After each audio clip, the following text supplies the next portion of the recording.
Good morning and welcome to the Friday, September 6th Riel Community Committee meeting. I'm joined in chamber by Councillor Matt Allard of the St. Boniface Ward and Councillor Brian Mays of the St. Vital Ward. We're also joined by our clerk, or acting clerk, or temporary clerk, Kate McMillan, and our planner, Daniel Iskursky. I want to thank everybody for tuning in today. I do wish to acknowledge that we are located on Treaty 1 territory, the ancestral lands of the Anishinaabe, Ojibwe, Cree, Oji-Cree, Dene, and Dakota people, and the birthplace of the Red River Métis Nation. The water that we drink is sourced from Shoal Lake 40, located in Treaty 3 territory. And for those who do not know me, my name is Councillor Marcus Chambers, Councillor of the St. Norbert St. River Ward. With that, I will turn it over to our clerk to introduce any delegations, and I believe there are none. We have no delegations, but if we can just get a motion for the previous meeting's minutes. And councillors, I do see someone who wanted to speak today. There was, I guess there were people that, there was a flyer going out in the Norwood neighborhood saying come to the Riel Community Committee. At the time, the issue is talking about making changes to Lyndale Drive. I was wondering if my colleagues would entertain 5 minutes from a delegation, because I see that there's one here. Okay. If that's okay with my colleagues. We can move that after we move adoption of the minutes from our June 24th, 2024 meeting. So move. All those in favor? Aye. Opposed? Carried. So you're asking suspension of the rules? Yeah, so on Lyndale Drive, and I see Jillian Wolf in the gallery. I don't know if there's anybody else who's here to speak to Lyndale. Okay. Okay, so Jillian would like to... Well, we need to vote on. Oh, sorry, I'm getting ahead of myself. Yeah. So if you want to move the motion? So moved. All those in favor? Aye. Opposed? Carried. Thank you. So Jillian, would like to come to the microphone? Yeah, thank you. Just down the stairs. And down the stairs. I'm realizing I had a motion that didn't circulate, so at the end of all of Sure. the day here. Welcome, Jillian. Good morning. Yeah. And Okay, so I was thinking 5 minutes. Yeah. It's not on the agenda, so. If you can state your name and name for the record, please. Jillian Wolf. That was louder than I thought it was going to be. And you're a It resident is of, loud. you're a resident of which ward? St. Boniface. Okay, thank you. Please proceed. You have 5 minutes. Okay, I don't think it will take 5 minutes. I just wanted to talk about Lyndale Drive. There was actually an event that we held yesterday evening, and we just did laps, usually on bikes, but there was also scooters and walkers. We did laps for an hour of Lyndale, if you can believe it. And there was about 75 people who came out and supported keeping Lyndale Drive as 30 kilometers per hour. We feel it's really important for the neighborhood. There's lots of school-age children who use it, elderly folks, wildlife. So we'd really like to keep it at 30 and have some traffic calming measures. There's also a petition that's been circulated, signed by over 700 people.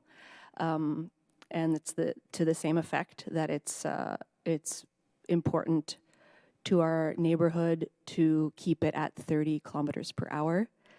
And I think that's basically it. There's quite a large cohort of support, not just residents who live along Lyndale, but myself who lives in Norwood Grove, which is just the other side of St. Mary's. We use Lyndale a lot for commuting, for leisure, to visit friends, myself and my children. So that's what we're asking for. Thank you, Jillian. Merci, Jillian. Est-ce que vous vouliez peut-être nous adresser en français? Nous sommes au comité réel. Oui, bien sûr. Une question pour vous. Je pense que je connais la réponse, mais est-ce que vous avez une voiture? Personnellement, j'ai pas de voiture, non. Je suis Winnipégoise d'origine, mais j'ai vécu dans d'autres villes au Canada et en Europe. Et j'ai jamais été une grande conductrice. Et en redéménageant à Winnipeg, on a décidé de ne pas acheter une voiture, qui était une décision facile pour notre famille, mais les gens questionnaient la possibilité. Mais moi, je trouve habitants à Saint-Boniface, surtout à Norwood Grove, avec les efforts qui ont été faits pour traverser les grandes rues, pour transformer Eugénie en piste cyclable. C'est possible de se déplacer sans voiture, à pied, à vélo. Alors moi, mon mari et nos 2 enfants, on ne conduit pas. Alors pour nous, c'est important et je trouve que ce n'est pas radical. Pour nous, c'est juste naturel. OK. Et c'est possible dans d'autres villes et c'est possible à Winnipeg aussi. OK. Merci. Councillor Chambers? Yes, thank you for your presentation this morning. So Lindell was part of the Enhanced Summer Streets Program dating back to the pandemic and the reduction of speed to 30 kilometers, and now this is something that you'd like to see continued throughout the year? Yes, please. And there has been, as you mentioned, you have convened as a community to discuss this. There's an appetite for it. And again, from a cycling or pedestrian standpoint, you're seeing much more activity in terms of those activities on Lindale Drive? Yes, and we are, I'm sorry to say it, a winter city. Of course, we love the summer weather, and there's more convergence on Lindale in the summer, but there's a lot of us who also walk and cycle or one wheel or scooter or rollerblade all year round because it's a necessity in Winnipeg. We actually just have to brave the cold, snowy weather.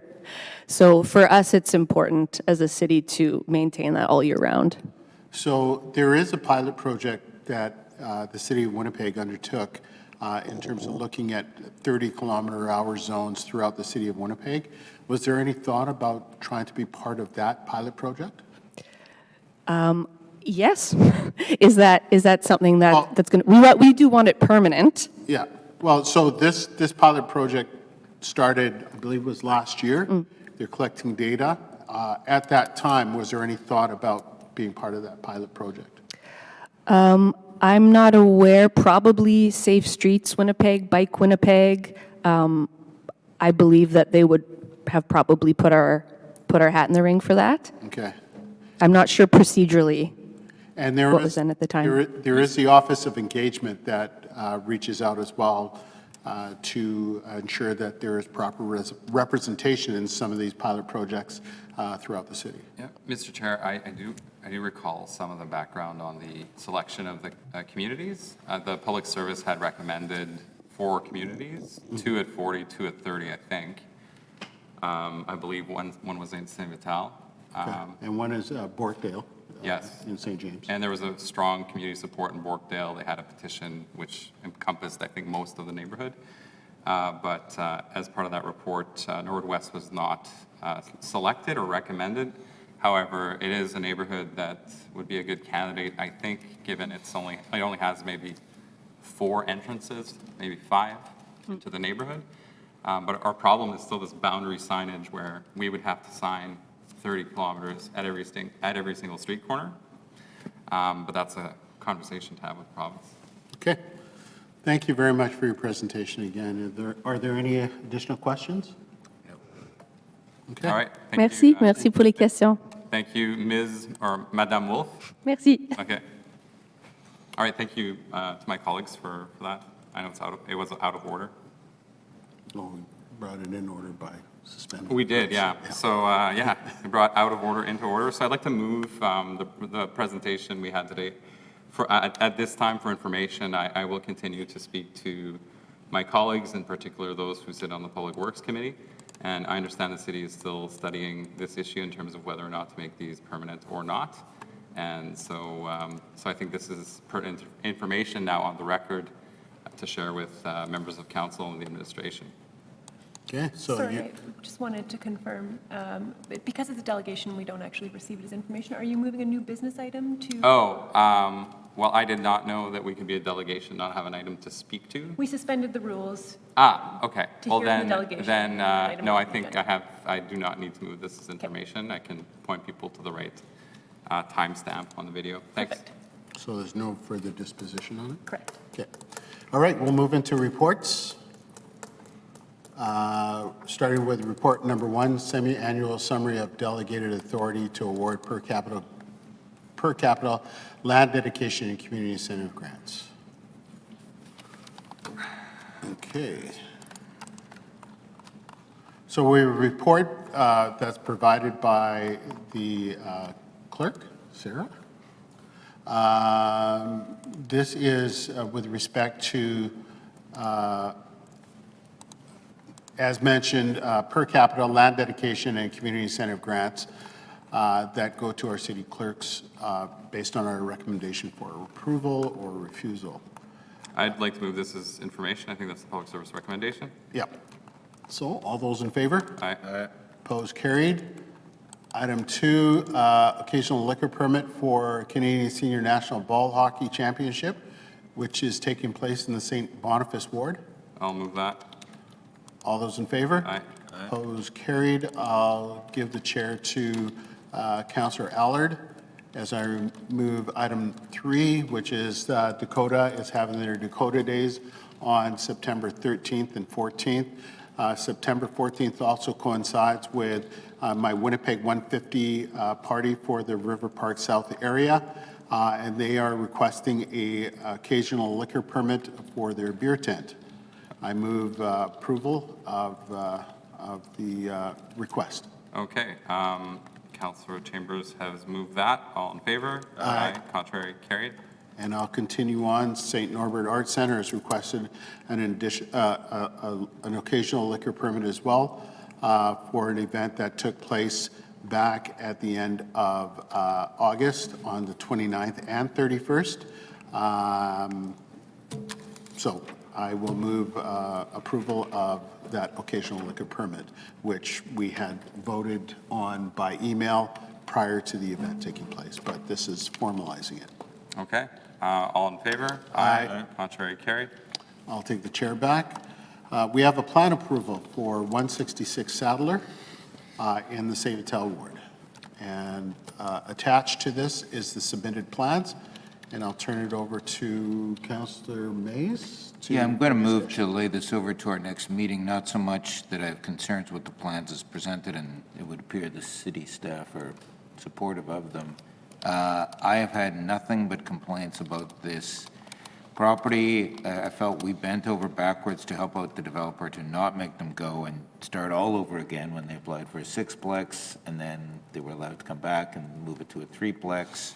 The thanks I've gotten is pretty much endless complaint from the people who live nearby about the unfortunate state of the property and people people breaking in and the people not being maintained. So I want to know what the plan is, because my job here is not to help out developers and then get the wrath of the constituents when the developers don't actually do anything. So I'm going to move to lay this over, and hopefully the owner or Mr. Winthrop or somebody on behalf of the owner will show up and we can get some idea of what the actual plan is for this property in terms of building. So I'll move lay over to we have a freakishly quick turnaround, right? We are like September 24th or something, right? Correct. So I'll move lay over to that meeting. The Rail Community Committee is always special for the scheduling. Idiosyncratic is perhaps better than Okay. special. Okay, thank you. Councilor So Chambers. Sadler is currently under road construction there as well. That's east of St. Anne's. This is the first property west of St. Anne's. Oh, okay.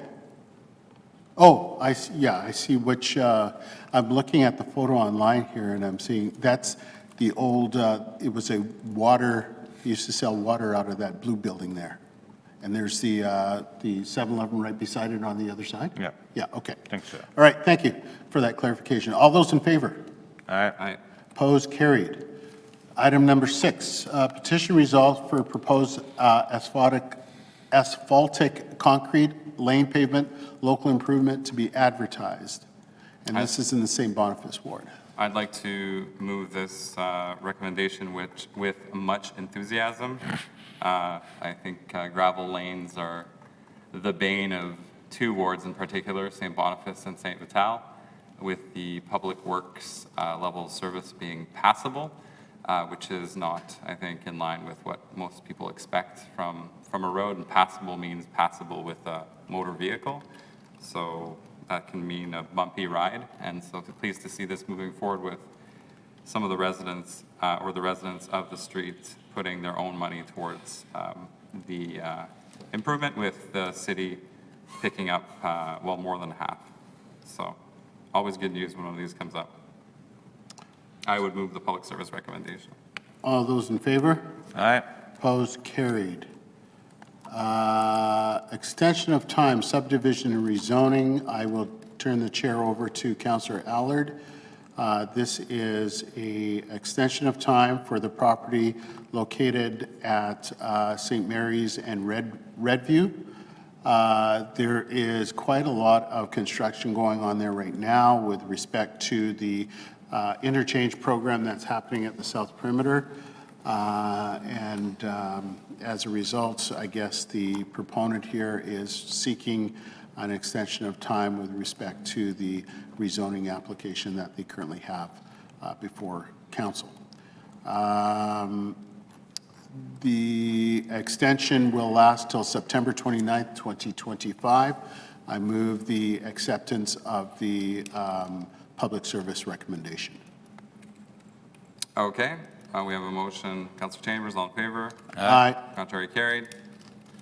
Okay, I'll take, I'll have a new business item. I don't have it written up yet, so maybe we can knock it off just in the moment before we start it on the public hearings. okay. Sounds good. So we're breaking to what? So we'll need to 10, suspend the 29. rules for that, or? Yeah. Okay. Councillor, well, I'm not the chair. Shush. Am I in the If you chair? want to wait 3 minutes, I can probably work it out. Yeah, we can wait 3 minutes. Or if you guys want to come back at 10:25, we can deal with it then, before we get into the Yeah, public hearings. okay. Okay. All right, so we'll recess for now till 10:25 to come back and hear Councillor Mays's motion before we go into the hearings portion of our meeting. Okay.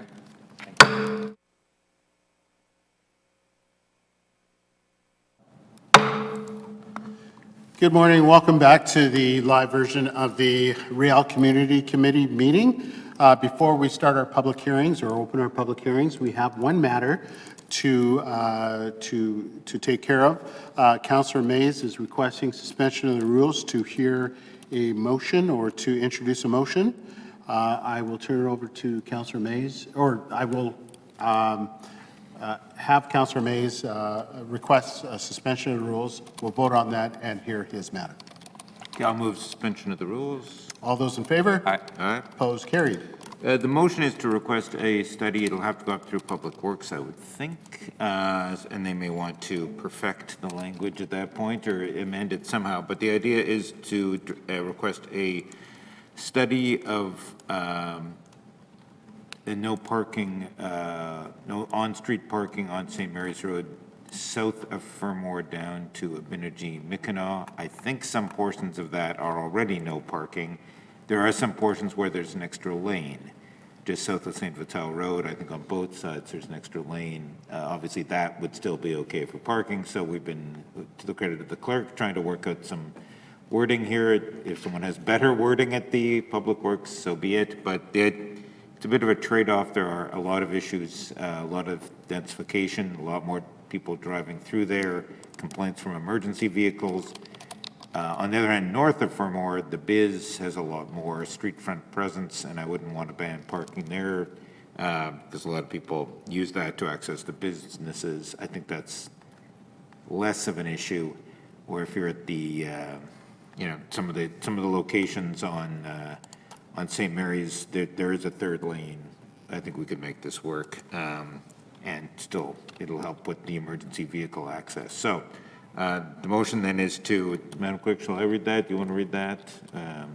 Up to you. I've paraphrased it, that the public service be directed to report back on the installation of no parking signs along the portions of St. Mary's Road between Fermor and Abinigie-Mickinaw, northbound and southbound, which are only 2 lanes, excluding any portions with 3 lanes. So we're not banning parking altogether, but there are some areas where there's an extra lane created in front of and a number of businesses just south of St. Vital Road, for example. That would remain, but you'd wipe it out in a couple of areas. Yeah, I'm just taking a look here, and I guess, yeah, it's right before you get to the Louis Riel School Division offices, that it does, on the southbound lane, extend to 3 lanes? Yeah. So Norbury? Yeah, so that would be fine. In front of the MPI office, in front of what was Norbury Shoe for several decades, but is now a different business. Okay. You'd still be able to park in there, or you'd still be able to park in front of the, some of the businesses further south. And I think then it goes back to 2 lanes at Moore Avenue. That's correct. Okay. Sounds like an opportunity for a zipper merge wayfinding, but I'll leave that for another day. Yeah, it does, yeah, no, I'm just looking at this now. But then again, it opens up again to 3 lanes, but one is a turning lane when you get to Dakota. Right. So, I mean, levels of service can improve if people use all available lanes. Okay, we have the motion. All those in favor? Aye. Aye. Opposed? Carried.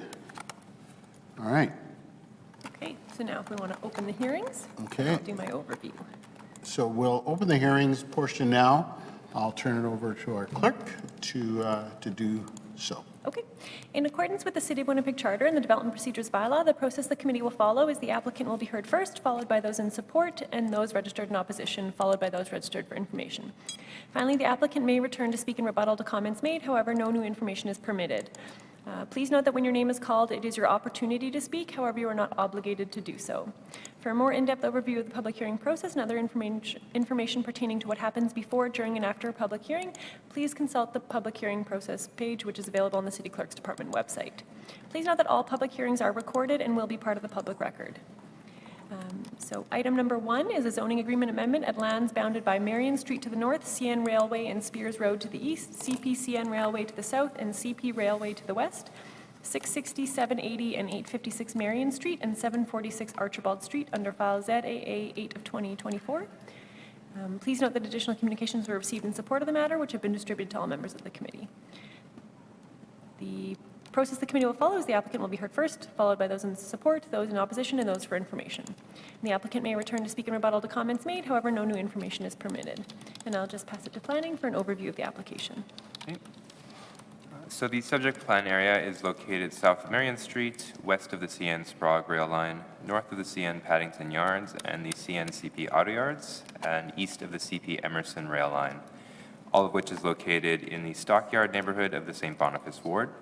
The site is zoned M3 Manufacturing Heavy and is the subject of the Public Markets Major Redevelopment Site D Secondary Plan, being designated a major redevelopment site under Complete Communities 2.0.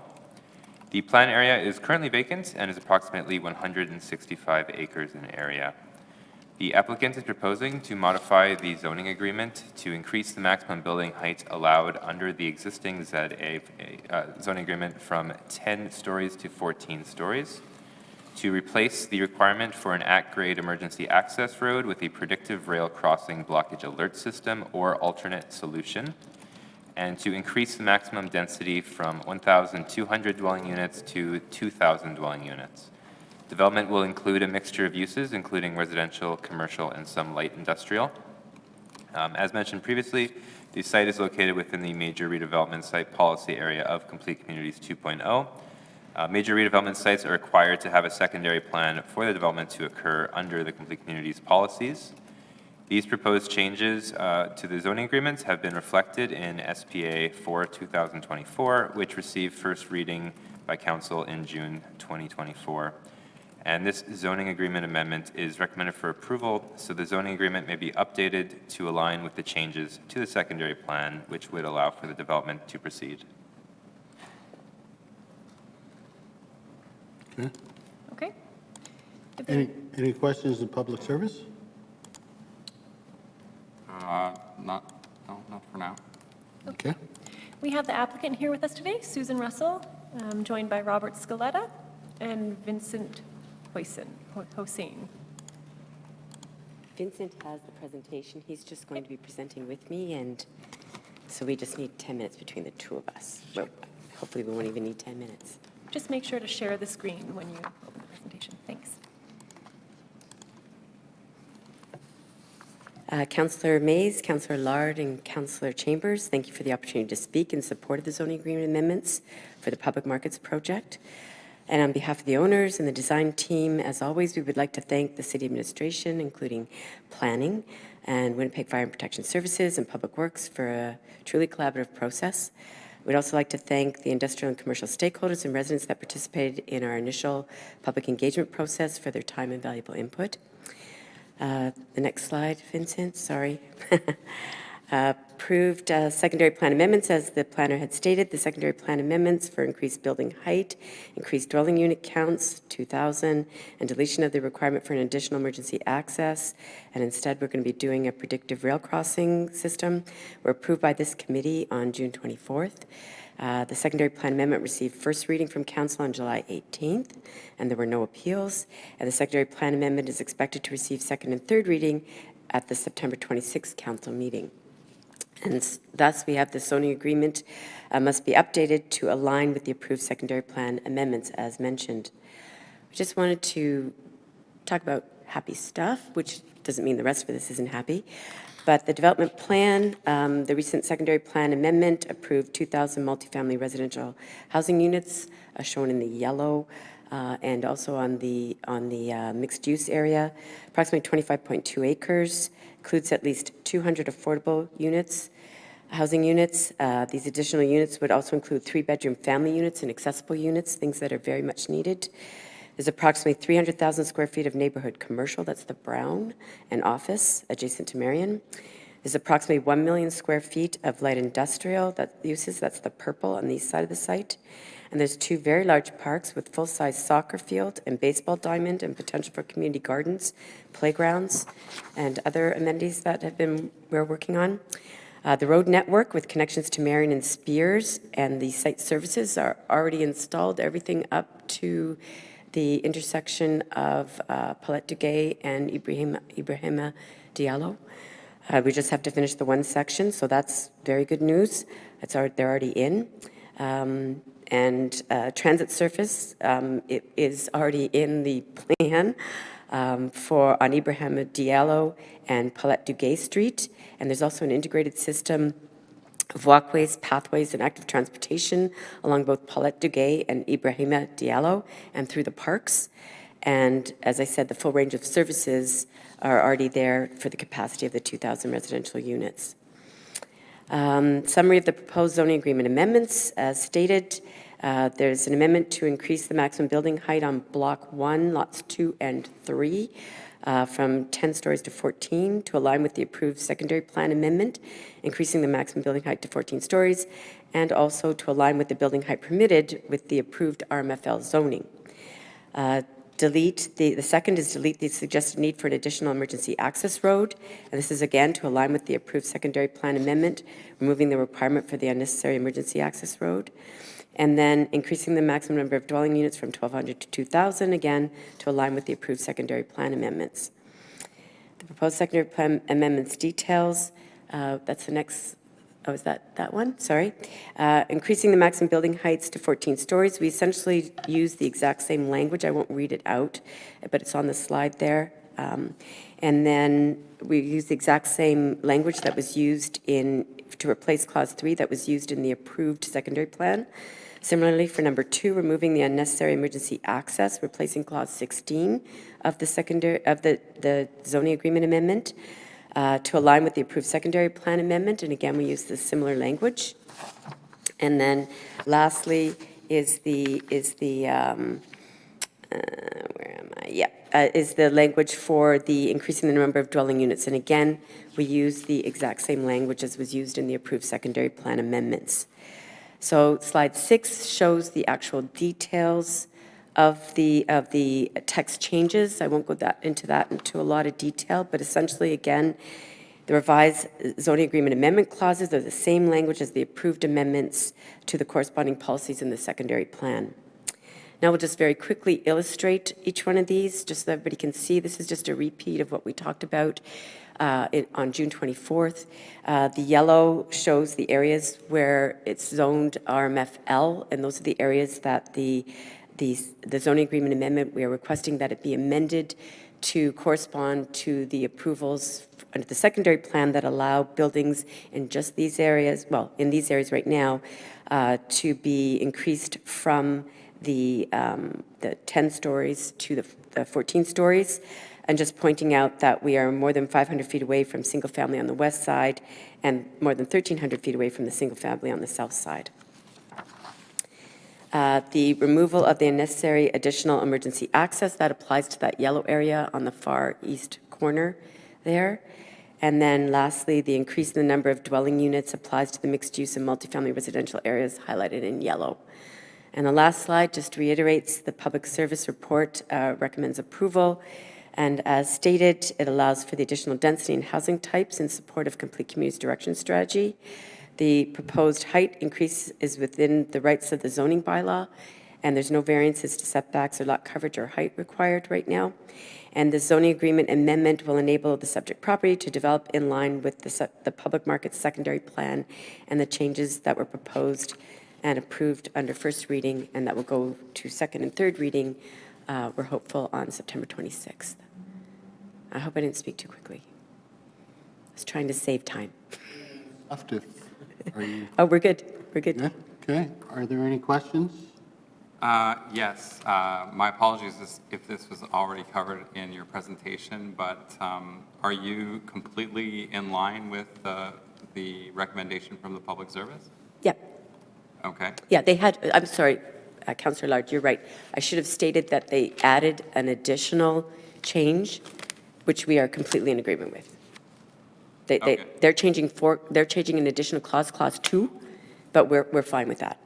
Okay. Yeah, and everything else is in complete alignment, same language, everything. And then to the public service, may I confirm that you're in agreement, or I mean, that's what's written in the report? Yeah, that is correct. Okay. I have no further questions for now. Councillor Chambers? Yeah, thank you.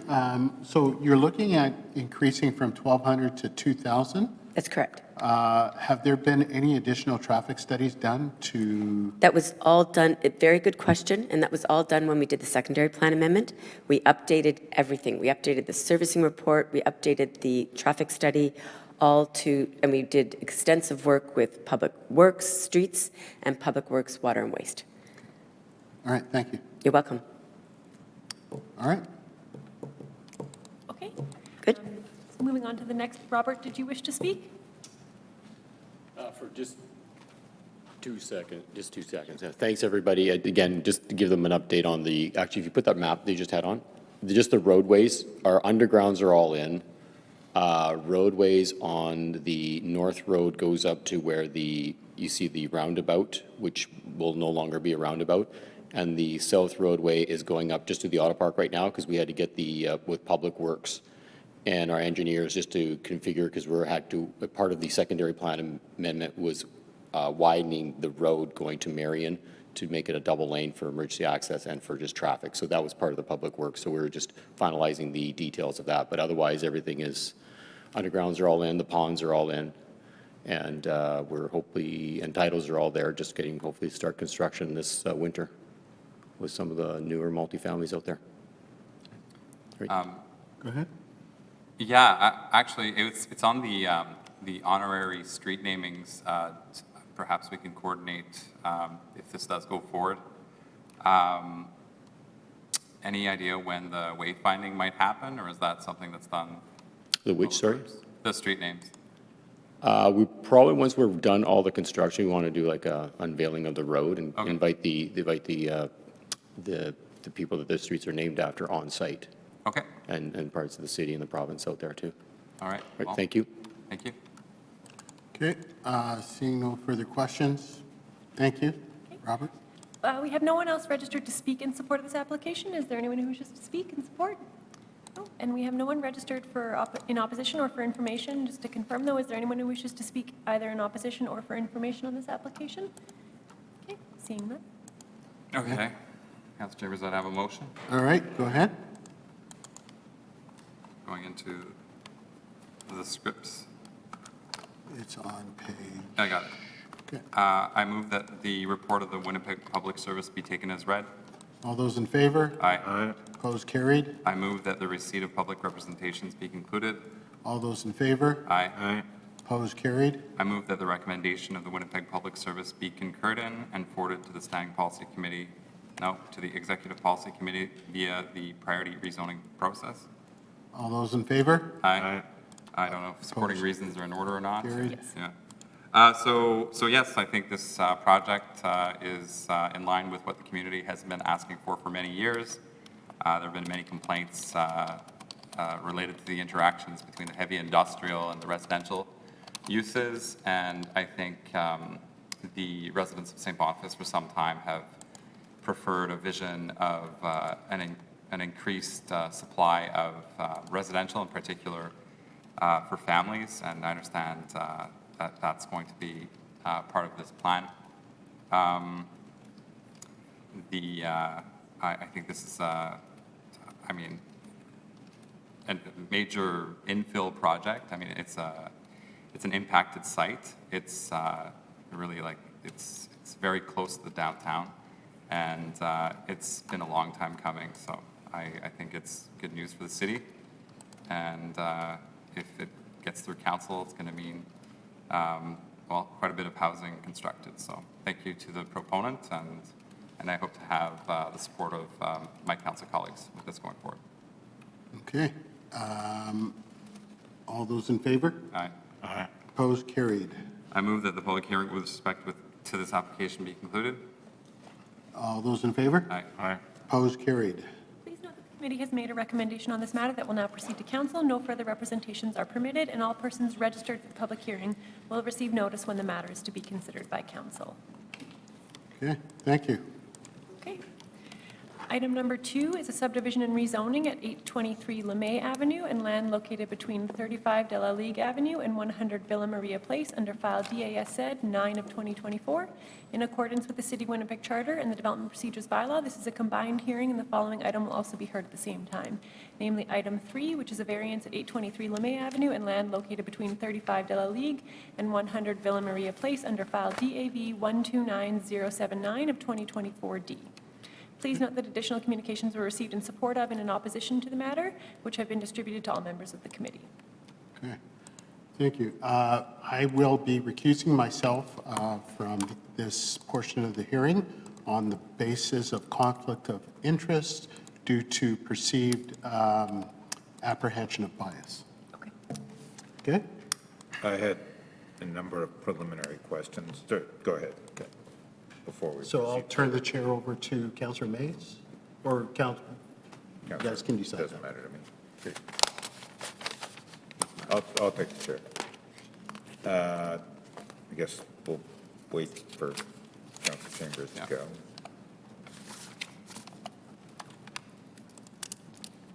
Just bear with me 1 second here.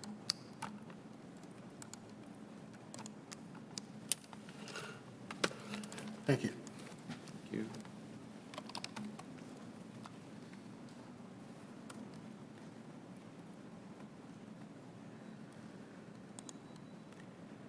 Yeah, the question I had really is, why are we here? I mean, this, as my understanding, this matter was taken to the municipal board by the developer, that the allegation was that the city had not rendered a decision within the required 150 days, that the city's best foot forward is, well, we really had 180 days, but we still won't make that. I mean, the 180 day, we're still not going to make, given where council meeting falls this month, we're still not going to be done by the 180 days. So I don't know if the developer is even here or not. Does anybody even appear in? The applicant is here. He's Well, just sitting up there. understandably, didn't see that. Like, it just seems to me, why are we proceeding with the apparent certainty that even if our legal argument is accepted, that it's really 180, not 150, like, we're still not going to have a decision. Maybe this committee would have a decision rendered, but the council of the city of Winnipeg would not have a decision rendered. Would you like me to clarify? Yeah, or- well, I'd like somebody to, Yes, but also we can hear from the applicant and they can kind of explain their process. But the municipal board has scheduled a preliminary hearing to determine the validity of the appeal, which will take place on September 12th, which is after the Riel Community Committee meeting.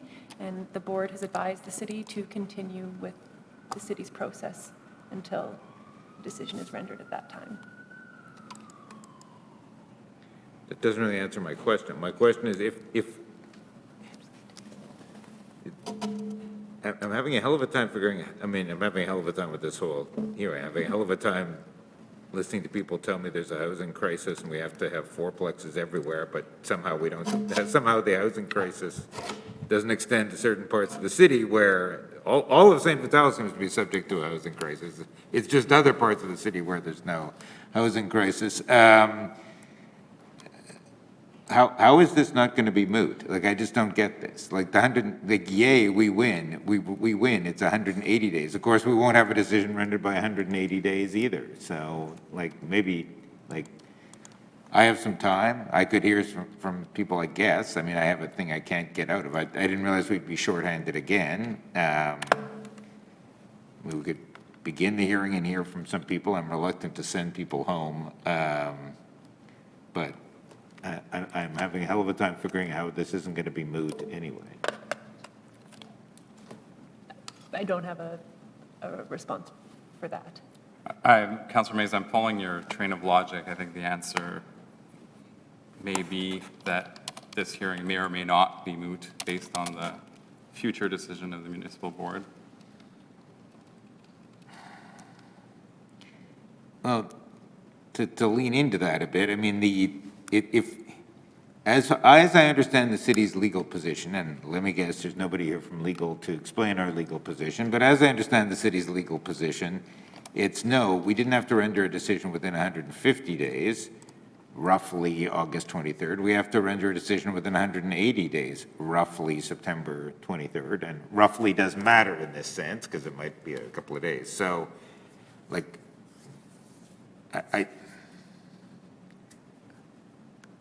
I'm reluctant to just send people home again, but I'm also, I mean, I may refuse to rule on this because I do think it's all moot. I'm very conscious of what's been happening with Parker Lands, with people having their names dragged through a public process when they weren't a party to the process, but namely Councillor Orlico. So, I mean, I'm prepared to sit here for a bit and hear from people, but I'm certainly not guaranteeing that I feel there's a need to, or in fact, I mean, I'm having a hell of a time for the third time figuring out how this isn't going to be moot, because if we win our argument, then the developer's simply going to say, and, you know, well, they didn't hit 180 days either, so, like, yeah, this is, So I Councillor mean, Mays, we sit here and complain about the province intervening in planning decisions and then praise the federal government for intervening in our planning decisions because they're giving us money. That makes it different. That's okay. So, no, if the province is, anyway, let's, Councillor Mays, I'm hearing everything you're saying. I want to understand clearly. So there is going to be a decision rendered by the municipal board in terms of whether or not this application as we see it today is valid or not? Is that for Madam Clerk? No, at issue right now is whether or not the board will accept the appeal that came in prior to an appeal deadline. So So what happens in that case? if the board does accept the appeal, then a separate process would start at the municipal board. And then what happens to this process? It may or may not continue, or it does continue because there's no legislation that says that it shouldn't. There's no specific legislation, but I believe it wouldn't continue. The municipal board's process would take precedence. Except we have all of our bylaws It's a that say that. perceived, the applicant has appealed to the municipal board in accordance with them having deemed the application rejected because the city, in their view, has not met its timelines. So it would be a decision that has been rejected in accordance with the charter, so the municipal board process would take precedence. But we may be getting a little bit into an area where I'm not necessarily, Well, we're getting into a legal area, and we don't have legal counsel, as was pointed out by Councilor Mays. But, okay, so I understand an appeal was made to the municipal board specifically regarding this application? yes. Okay. And is there any legislation or bylaw that says that once a decision is made by the municipal board, that whatever is happening at the city level stops? This is the first appeal under section 282.2, subsection 1 of the charter, so it's a, Would there not be a risk for the city to not hear a parallel process regardless of what's happening in the municipal board? so at this point. Both a this- double negative and regardless of correctly. That was actually pretty good. yeah? My Yes, my Turing machine's working? Yes, Good. training's work, yes. Yeah. So at this point, the city has started a process. The Real Community Committee laid over or adjourned the hearing. The municipal board has advised that the city continue their process until they've resolved the issues with respect to the validity of the appeal at the preliminary hearing, Which is dated, September 12th. It's after the hearing of the Real Community Committee. and so if we were to delay, and is there a risk to the city in delaying till after the decision of the municipal board? Or is that into Yeah, I'm not legal comfortable counsel commenting. territory again? Yeah. Councilor Mays, you have a legal background. What do you think? I am not at present insured to provide legal advice. So I will not be providing legal advice. I'm prepared to proceed. I'm also with the warning, I think we've sent people home a couple of times on this file, so I would like to at least let some of them, at least, get their day to speak here, but I'm not saying I'll be prepared to render a decision today or perhaps at all, given that it seems to me, you have to choose a forum here, and the forum the applicant has chosen, and I don't really blame them, is the municipal board, but And what, it seems to me this reeks of, well, if we got to win it, the community committee will keep playing it up that way, but if we don't, we'll play it up that way. Well, it's not really how the court system, well, it's not in the courts, I guess, technically. It's not how the judicial system is supposed to work, but rather than facing likely personal litigation, no matter what we do here, I guess we can proceed, but again, my own view is, I will, right at the outset, I'm not saying I'll ever render decision on this, because it may be moot based on what happens on the 12th. In fact, I can see no way in which it wouldn't be. I can see no way in which this decision somehow would trump the jurisdiction of the municipal board. what is the earliest that the council could approve if this decision, like, when's the council meeting? September 26th. So after the decision? Would there be a process in which we could still meet that timeline? Yeah, if you had a special council meeting, I suppose you could try and jam it in there. Would that be within our bylaws to have a special meeting of council? Well, and we're getting into the public hearing process, which is pretty prescriptive. That's fair. Okay, well, Councilor Mays, you're in the chair.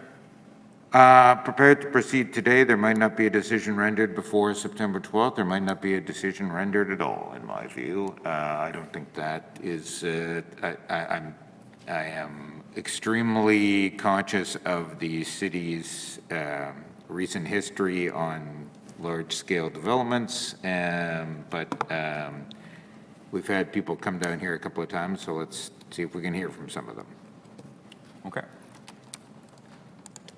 Okay, so maybe I'll just ask planning to give an overview of the application. Sure. There's no other preliminary? We're good? Okay. The site consists of 3 properties, one located at 823 LeMay Avenue, and the other two properties located north of 823 LeMay Avenue, in between 35 Avenue de la Digue and 100 Villa Maria Place, which are all in the St. Norbert neighborhood of the St. Norbert Seine River Ward. The subject site is approximately 22.72 acres, and on 823 LeMay Avenue, there is currently a detached single-family dwelling built in 1972. The other two properties are vacant, with the westernmost property having an historic cemetery that previously was connected to the orphanage that used to be housed at 35 de la Digue. The subject site is currently landlocked with no direct access. Access is being proposed via connection through 823 LeMay Avenue, following the proposed demolition of the existing house, and a proposed easement along city-owned land that connects the site to Avenue de la Digue. Under the Complete Communities Direction Strategy 2.0, the site is mostly within the established neighborhood recent communities policy area. However, 823 LeMay Avenue is within the established neighborhood mature communities policy area. The application has been assessed under the established neighborhood recent communities policy area, considering the vast majority of the site is within that designation. The land between 35 Avenue de la Digue and 100 Villa Maria Place is zoned RR5, Rural Residential 5 District. 823 Avenue is zoned R1L, Residential Single Family Large District, with a small portion of the northern part of the land abutting the larger parcels to the north, zoned RR5, Rural Residential 5 District. The applicant intends to consolidate the properties and rezone to the RMFL, Residential Multifamily Large District, to establish an assisted living facility with 5,000 beds, which are encompassed within a congregate care retirement community with 2,500 units. The proposal includes 3 buildings. Building 1 is rectangular and located north of the detached single-family dwellings along LeMay Avenue, and is proposed to be 272,757.49 square feet. Building 2 is U-shaped and located along the eastern edge of the property, abutting the private school, and is proposed to be 512,921.86 square feet. Building 3 is a multi-wing building in the middle of the site between buildings 1 and 2, and is proposed to be 827,550.96 square feet. Elevation drawings show the buildings to be 4 stories or 54 feet in height, and they do not identify building materials. The submitted site plan shows parking between and around the buildings with no landscaping noted, and minimal setbacks, with an area to the westernmost portion of the property identified as an area not for development.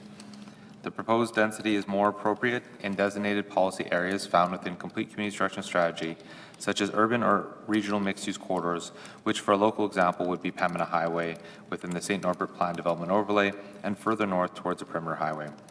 If the proposal was scaled back, as we recommend, to an RMFS, which is residential multifamily small density, then the proposal would offer a mixture of housing types that could be designed to scale density and built form more in line with the surrounding acute neighborhood.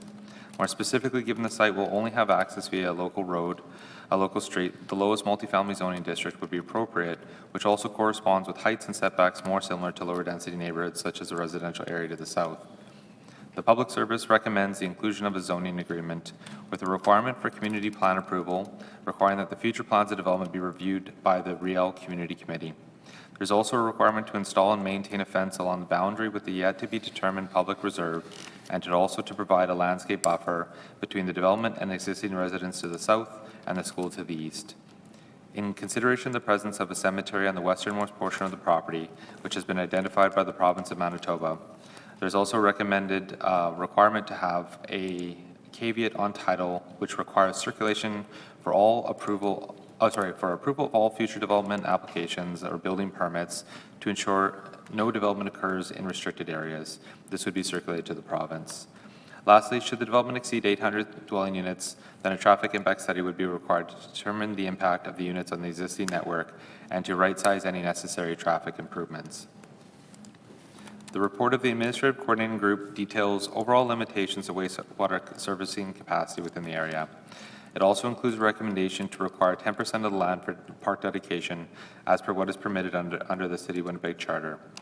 Additional items include requirements for reports related to roads, wastewater servicing, flood protection, and fire safety. Lastly, there are requirements for infrastructure upgrades for wastewater line drainage, street upgrades to Avenue de la Digue, access via Pembina Highway, and sidewalks and pathways, in addition to the general conditions for utilities, construction traffic, site cleanliness, survey monuments, and fees and services. Should the recommendation of the public service be concurred in, then the RMFS, Residential Multifamily Small Zoning District, would provide for an increase in density in line with the policies in Complete Community Structure Strategy 2.0, guiding development in the established neighborhoods recent communities policy area. Please note that the recommendation for the variances is to reject all the variances, considering they would be associated with an unsupportable zoning district. That concludes my introduction. Happy to answer any questions. Councilor, oh, you're in the chair, Councilor. Okay, thank you. That was quite thorough. Two things. Any of this involving gravel roads at present? At present, no. Okay. The shorthand term for this, of course, is LeMay Forest. Is any of this in public hands right now? Is this all, I mean, we're talking about a site, a rather large site, 22.7 acres. Is it all, It's all private. okay. Sorry, my apologies. There is an easement proposed along city land that would connect to Avenue de la Digue, but that's not part of the development per se. Thank you. You're diplomatically not noting the praise I gave you last time, which was that or at least the mathematical, we have approved many 4-unit developments on 5,000 square feet. In fact, I think we did one at the last hearing. This is mathematically in line. I mean, this is almost, one can round it up to 1 million square feet for the ease of math here. So the total number of units being recommended by the city, again, is 800. 800, okay. The request is for rather more than that, though. 2,500, yeah, with an estimate of 5,000 beds, because of course there's rooms that could have multiple. Okay, thanks. That was in my head as 5,000. Okay, so, good. All right. So 800, Please note it's a rough estimate because there's still a requirement for a dedication. So just try to put into some context what this RMFS density would look like. yeah, that's fair. Okay, thank you.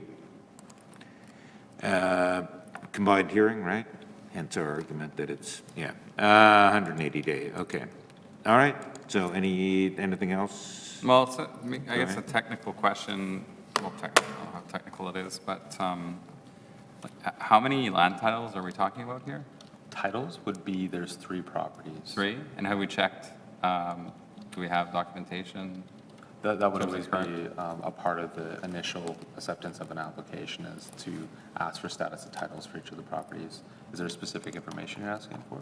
Well, specifically on easements, but I think you talked about one easement, but is there any other cautionary notes? I mean, I had an application one time that was eventually was not built because an easement came up after the fact on title.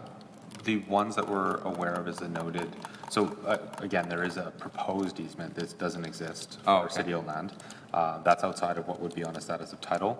However, there is a noted cemetery on site because of the orphanage that was under operation some 100 years ago at 35 de la Digue. So there's consecrated ground and a buffer zone around it for concerns of obvious burial mounds and such. That was identified by the province in the circulation.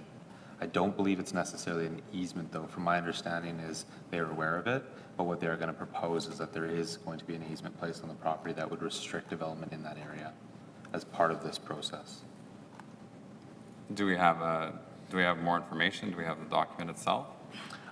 They have provided us with a general area, and in the zoning agreement, we are essentially duplicating what they're requesting, which is that restricted area, but also that there would be a circulation to them to review any proposals for structures in that area. So they is the province? They is the province, or yes, the province. And Historic Resources Branch. do they have, I mean, they've devolved the land titles function to like a private delivery system. Like, is they the definitive source of land titles, or is it the land titles office? Well, titles is what I understand to be like essentially a management of those official documents. Speaking maybe a little bit outside of my jurisdiction here, from my understanding, though, the Historic Resources Branch themselves are are still working on some of the details with the applicant, who's, he can speak more to the current state of it, but I know that we're doing some drone LiDAR and more specific, like looking at the area to see where the concerns would lie. Do we have- I don't know if they know exactly how far out the area of concern is. I think So- that's still being determined. So we don't know the scope of the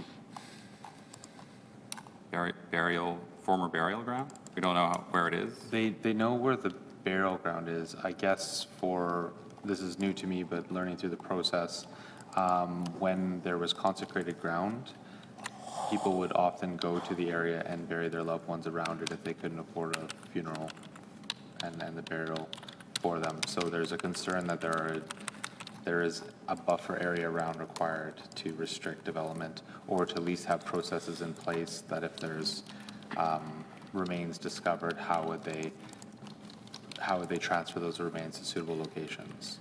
So we've been given an area that they know that there's consecrated ground and a buffer around it.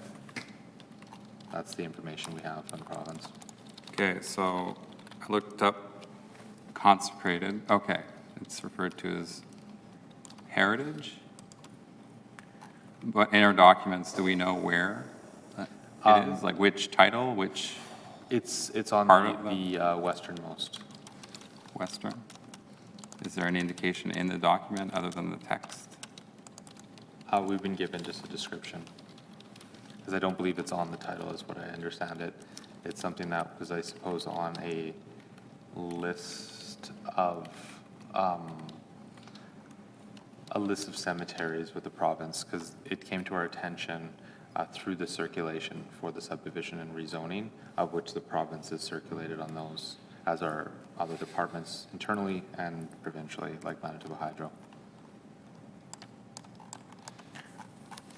Okay, well, I mean, perhaps the applicant has more information, but we don't typically have land titles attached to subdivision and rezoning applications. I guess- Land titles records, I mean. We would, usually there's a request for a status of title, so any of those caveats and such would come up if they exist. That's the thing, is from what I understand, this is not necessarily caveated to the title, which is what the zoning agreement will do, but also the province will do their own caveats on title as well. And so how would we at this level of committee ensure that no building permit be approved until what? Until, like, who's the decision-making body on where buildings should be built and relative to cemeteries? This is Yeah. brand new for me. Yeah, I think it was figuring out internally as well. So the process that we've determined is that best to mirror the caveat that the province has. So a zoning agreement will always come up for a zoning development officer who reviews a file. They'll immediately see that there's a requirement to circulate the province. They will receive the drawings and the plans, and they will comment and say if it is okay or not okay to develop in that location.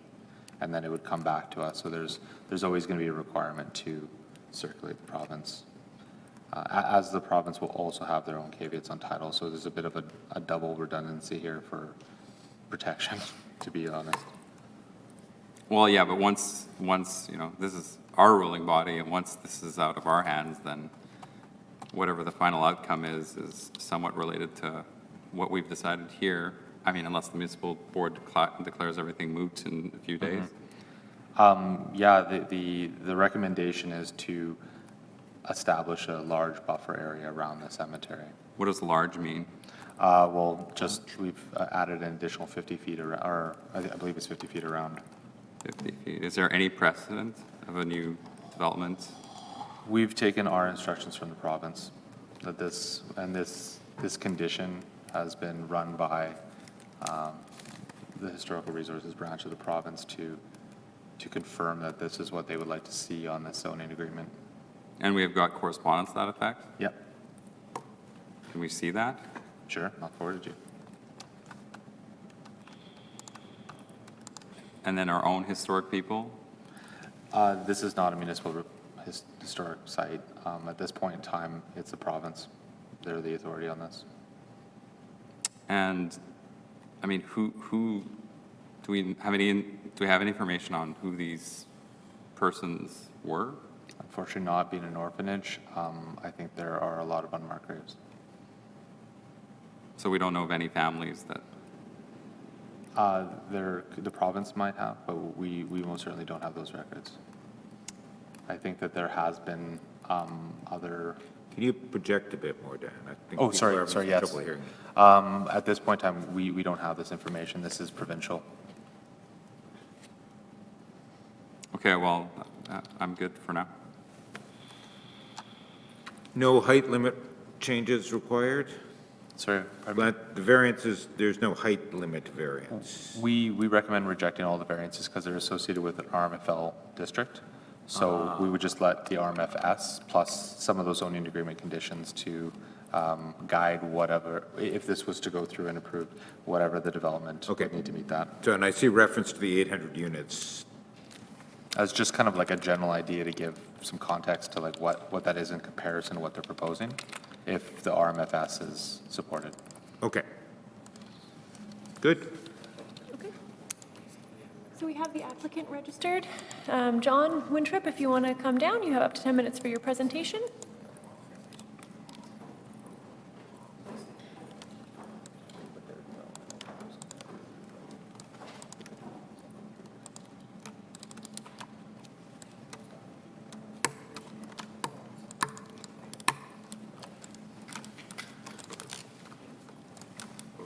Welcome, Mr. Winthrop. As you know from past experience, you've got up to 10 minutes to speak to us, and we may have some questions for you, and we'll try and keep an eye on the clock here, but if we interrupt you, we'll try and allow you further time. Excellent. I'm just going to pull up my presentation. Speaking both then, Madam Clerk, to the zoning, to the rezoning and subdivision and the variance. Yes. Everyone who speaks today is speaking to both applications because it's a. And for clarity, so the recommendation of the staff is against all of the proposed variances because of the nature of the report. The report saying we don't favor the 5,000, but we would favor up to 800 units. Correct. All right. Just like to note, I found that the 35 de la Zig appears to have Winnipeg historic information. The building But this is the property, that's why. is the property. Okay, I think I'm ready with my presentation here. Fire away. Good morning. My name's John Winthrop. It is approximately just after 10, I believe. What time is it now? I'm going to provide an overview of today's approach, going through what we're going to do here today. I'm going to introduce our team, everybody who's been involved in this project, go over the documents. There's a large amount of documents that are submitted in support of this application, and then go through a short slide projection here. Before I start, is there any questions that you have of me right now at this time? Well, I'm interested in, I mean, if you've been listening, which I'm sure you have been, about this burial site and who's there and what kind of work's been done. Are there families that have been identified that have relatives there? So I know it's part of the application, but.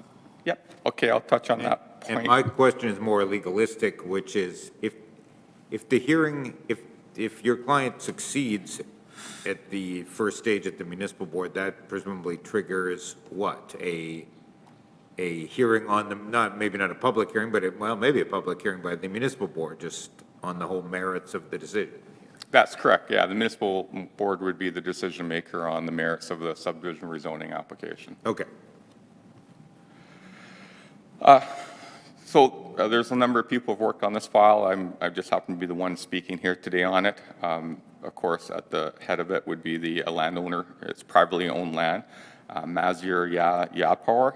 is the owner of the lands through a couple different companies. Vern Reimer, architect, Jackie Wilkie, landscape architect, Craig Robotham, engineer at KGS, Burton Michaelenko, engineer at KGS, Mark Paxton McRae, our archaeologist with Peguis Consultation and Special Projects, Bill Sharp, construction management, Ravi Joshi, construction management, Kevin Toyne from Hill Sagalski, and other consultants who have worked on this project include Altus Group, Native Plant Solutions, and Barnes & Duncan.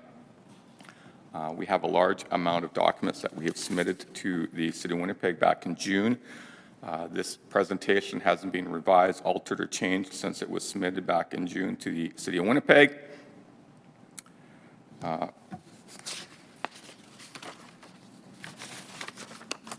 We have a number of appendixes that I've labeled A through P that form this submission here. Appendix A, I'll draw your attention to, is our recommendation of conditions of approval for council for adoption. There was a question about caveats. In there is our request to discharge a caveat that restricts any kind of buildings to be constructed. So even if we rezone the land to whatever you want, if that caveat's on the property, we can't construct anything. We're also asking for a heritage resource caveat. The province indicated that they would like to see something like that. We are agreeable to that. To answer part of the question that was earlier, such a caveat covers the entire property, meaning whenever any work is going on out on the property, the province is essentially contacted and advised of any kind of activity going on the land. I recently did a project on Provencher for a 5th suite in a basement of a historical building, and the province was contacted. The outside of the building is protected under heritage and a caveat on the title. We weren't changing the outside of the building, we were just doing work on the inside, but the province was contacted to that process to make sure no alterations were being done to the historical components. There are some other conditions in there that we're asking for. Certainly we don't want to provide any land dedication, so we're asking for amendments to the servicing agreement as well. Appendix B is the letter of intent dated January 11th. That was submitted to the City of Winnipeg, revised March 13th according to their instructions. Appendix C is the visual presentation that I have here on my screen this morning, dated June 24th. Appendix D are the engineering reports.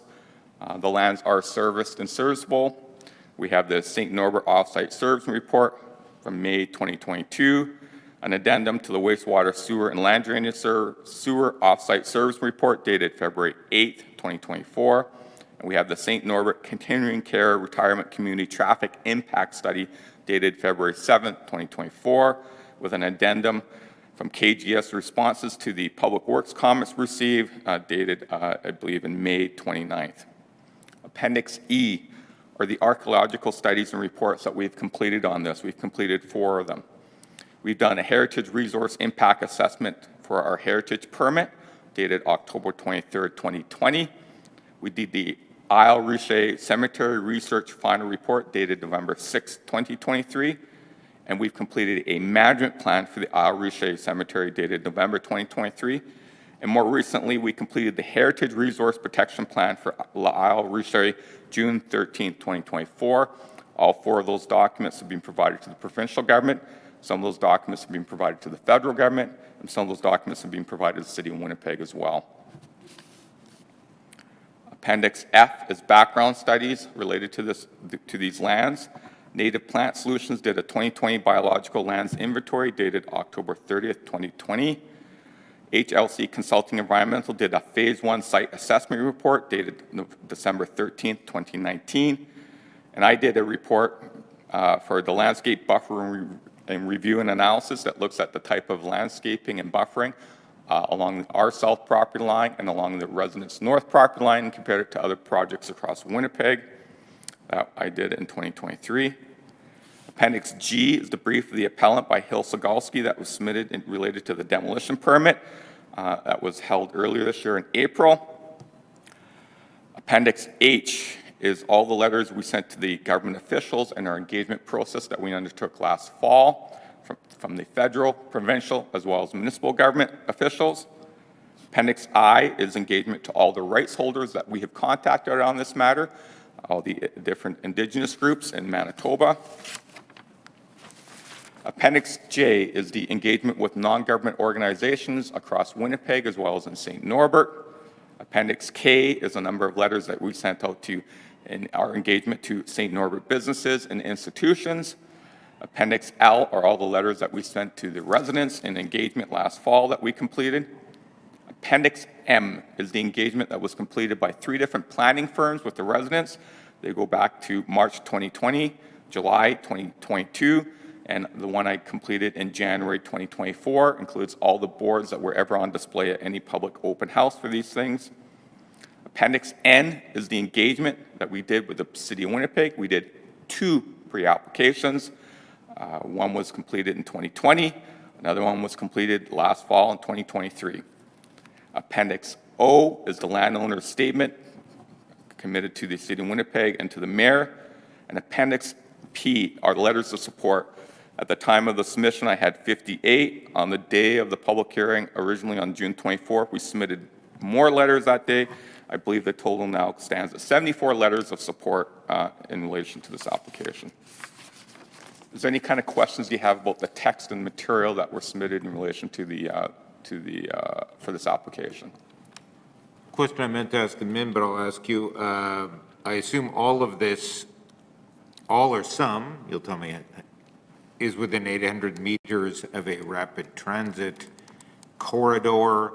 This was one of the federal conditions that was the majority of council voted to agree to, that there would be different height limits, there would be different zoning approaches within 800 meters. Councillor Chambers himself talked about this in a speech to council, about lands within 800 meters being targets for development. So it would seem to me, I mean, rapid transit corridor is being defined by the city as a bus every 15 minutes. So Dunkirk Drive, for example, it becomes a rapid transit corridor. So I'm assuming Pembina. Anyway, I'm assuming you're within 800 meters. All our lands fall within 800 meters. We watched and heard that from council. We heard from Minister Sean Fraser on that. We've crafted this development application to adhere to and align to the Housing Accelerator Fund that council endorsed. Winnipeg Council approved that in a 13-3 vote, quoting legalized 4 residential stories as a right within 800 meters of high-frequency transit corridors. That's what Minister Sean Fraser wrote to the Mayor of Winnipeg. Council agreed and passed that. Winnipeg agrees to these Ottawa's rules and attempt to snag housing. That was the headline. We have crafted this development application specifically to restrict all heights of buildings to 4 stories within 800 meters of the rapid transit line. The blue line, which is high-frequency transit, designated in the plan, Winnipeg Transportation Plan 2050. Okay, thank you. I'm looking to track these appendices. Are they in the report? I have a cover letter that was dated June 20th that was provided in my submission that outlines the appendixes on the page 23 and 24. And then each of the appendixes have a label at the front of the page. So I submitted that, the entire package. I know city clerks printed it off, and there was a hard copy in the offices on June 25th, because I attended the city clerk's office to check on that and to read all the material that was submitted on this application. Okay, and then to the public service, so that we have a shared understanding, I'm looking at the correspondence from June 20th. Is the report of the public service referring to those appendices in the public service report, or are they a separate set of appendices? I think the appendices he's talking about are separate from ours. This is all of the work. This is all my material. All your materials. Okay. Attached to my cover letter dated June 20th. So for all who are following this, there's 2 sets of appendices, one from the public service, one from your report. Yes, mine go from A through to P. Okay. Whereas the numbering for the public service is also A to, I don't know, C. A to C? Okay. The public service appendices are posted on the agenda. John Wintrip's appendices have been circulated. You guys are including Yeah, the public hearing I'm file. looking Those at them, not yeah. published. Okay, thank you.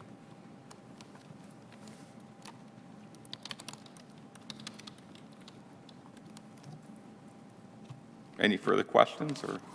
Well, I mean, it's the, Well, I'll go through my visual presentation if you'd like. oh, yeah, you're still in presentation time. Yeah. You'll need an extension at some point, but you're speaking on behalf of a group here.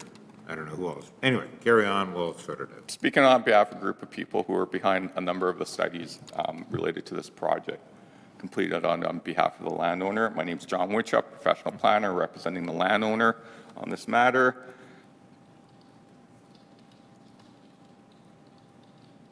Again, we're within 800 meters. All our lands are within 800 meters of the high-frequency transit, the blue SRT line, the St. Norbert branch.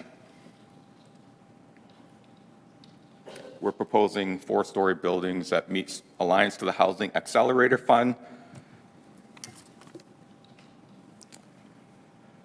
Council approved those Housing Accelerator funds in a vote 13-3 last fall. We heard that, as noted in my cover letter. We heard a lot of things from a lot of people. We heard that, and we crafted our development to meet that, as well as hearing and crafting our development to meet other people's expectations. Quote from the mayor there about wanting to see housing happen quicker in Winnipeg. We are at day 239 of when I submitted this material to the city of Winnipeg before we got to a public hearing. We're looking forward to seeing some changes in the zoning bylaw that might legalize up to 4 stories and within 800 meters of rapid transit lines. The council vote was that the higher height limit applied only to fourplexes. It wasn't, the idea is not great. Your single-family home can now be 48 feet tall, although some of the planning departments seem to think, despite the absolutely incredibly clear express wording in that council couldn't have meant what it actually said, but what council said was, yeah, there's a higher height limit, but it applies only to the fourplexes. I was here last fall. When we engaged the community, we started a public engagement last fall, as well as with government officials, and we gave the government, asked them if they want to express an interest in 90 days to acquire these lands to preserve the trees and stop housing on it.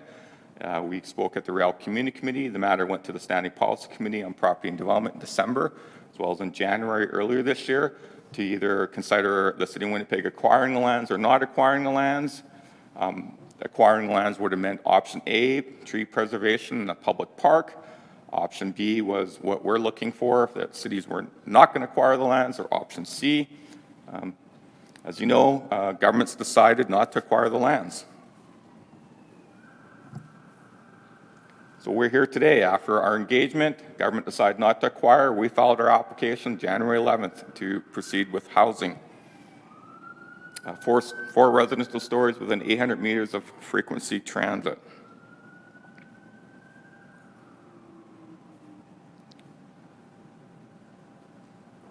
Mr. Chair, may I ask a question? Yeah, sorry, I'll just trying to keep up on other. When, yeah. Mr. Wintrop, I heard you say government decided not to acquire the land. Is there any more elaboration to that? Yeah. Because, I mean, presumably there were talks and. Not talked with us. So if you look under all the letters that we ever received from government officials is under Appendix H. So we engaged all government officials. The federal government responded. 2 ministers from the provincial government responded, as well as the motion from the city of Winnipeg in January. Nobody expressed any interest from the city of Winnipeg, the province of Manitoba, or the federal government in acquiring these lands. Which page or That would be under Appendix H. Appendix H? So we have released all the communication we received from different levels of government on this. Okay. So your statement decided not to purchase is, We asked government in October, we said, we'll give you 90 days, express an interest if you want to stop housing here and preserve Yeah. the trees. All 3 levels of government wrote back and said, the city of Winnipeg passed a motion in January 11th, Standing Policy Committee not to acquire the lands, not going forward with the committees, the Real Community Committee's motion coming out of this committee to acquire the lands. That didn't happen. The province sent us letters. They are not interested in acquiring the lands. The federal government sent us letters. Those are all being published and released here. okay. Was there any To interest note, I from- voted against that. that report at Standing Policy Committee. But Habitat Heritage Conservation Group had expressed interest in a different site at Sumka. I think that was pretty well known. Obviously, that's not a level of government, to be fair. Yeah, so that's detailed in my cover letter of what happened there. Two outside organizations offered, put in a unsolicited offer. The Manitoba Métis Federation submitted an offer, then withdrew it and canceled a meeting with my client. Manitoba Conservation put in an offer and gave 5 days to either accept the offer or not. Simply that expired. Okay. Again, I believe those communications are in the letters that we provided to the City of Winnipeg, and it's covered off in my cover letter of what happened there. okay, but so Manitoba Conservation, that's the Manitoba government? Probably, I want to check on the name, Conservation Manitoba, I Third believe. party? Not the province of Not the Manitoba. province of Manitoba. A third party. Yeah, third party gave 4 or 5 days, I believe, to my client, and they both contacted my client directly. I should add, I'm not a realtor. I'm not marketing land. I don't sell or buy land. They contacted my client directly on that matter, not through me. I do missing middle housing. I'm not the missing middleman. So those things were reported to me, and I covered them off my letter submitted to council here. And was there government money in any of those offers? I have no idea. I never had discussions with them about where their source of money was coming from. So on the day the Standing Policy Committee on Property voted to not concur with the Riel Community Committee's recommendation to purchase the lands, which I voted against, there was another motion that was similar but not the same. It was a motion to say the City of Winnipeg would accept donations of land from an organization. Okay, that's all it said. Yeah, I don't donate land. I'm not involved in any donations to land, so Right. There was no. I'm not sure why the city needed that motion when anybody could just if they wanted to donate land, that they approach the City of Winnipeg to do that. I'm not sure why you needed a motion to accept it, but okay. Yeah, to my recollection, there was no specific site identified in that motion. That is correct. Okay. The lands are serviced. We provided a number of engineering reports to indicate the lands are fully serviced. As you can see here, there are water lines, sewer lines, wastewater lines, land drainage lines. The lands full range of municipal services are available. Water, wastewater, and land drainage pipes can be serviced and will support the proposed density of RFM large.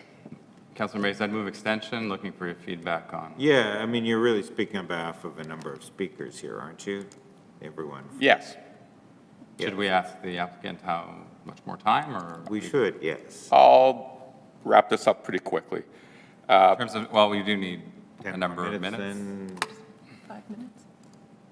I'm happy to answer your questions. I'll finish this off in 1 minute here. Okay, Okay, well, I move 2 minutes extension. 5 minutes. 5 minute minutes. extension. Okay. All those in favor? Aye. Aye. Carry on. Okay. Sure. Public roads are concrete and urban standard. P2 collectors can service and will support the proposed density of RFM large. Again, here's the number of engineering studies that have been submitted and provided to City of Winnipeg, some of them dating going all the way back to January and earlier last fall. Urban standard roadways abut Total lands can be extended into the lands. Avenue de la Digue, an urban standard collector.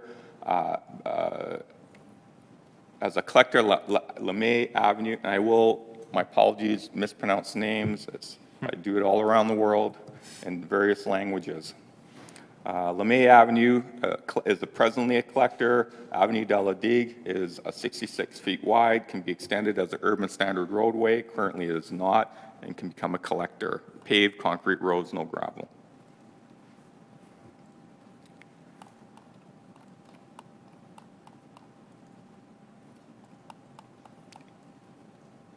City of Winnipeg, what is the effect of the city's lack of collaboration? So we tried to collaborate with the City of Winnipeg on a number of infrastructure items, including a new outfall, a new wastewater lift station, a high-pressure pipe, etc.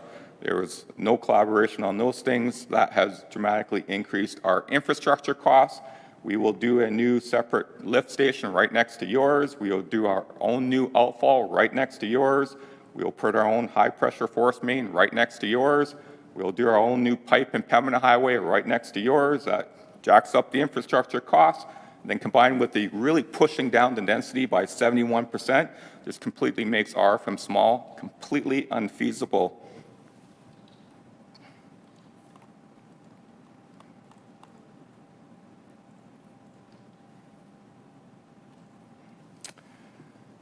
So what is this a win for Winnipeggers, Manitobans, Canadians? What we're trying to do is a balanced approach. Wait, the 71%, what, I mean, We're going from about 2,500 dwelling units to, and you've already heard the planning staff indicate it'll actually be less than 800 because you want 10 acres or 10% of land dedication.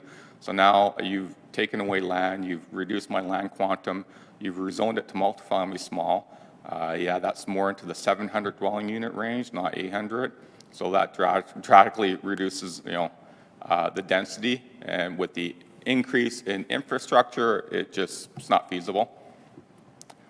We're trying to do a balance. I mean, you're seeking your existing entitlement is surely not 5,000 units, and we're coming in heavy-handedly saying we want to reduce that by some percentage, right? I mean, you're seeking a rezoning here.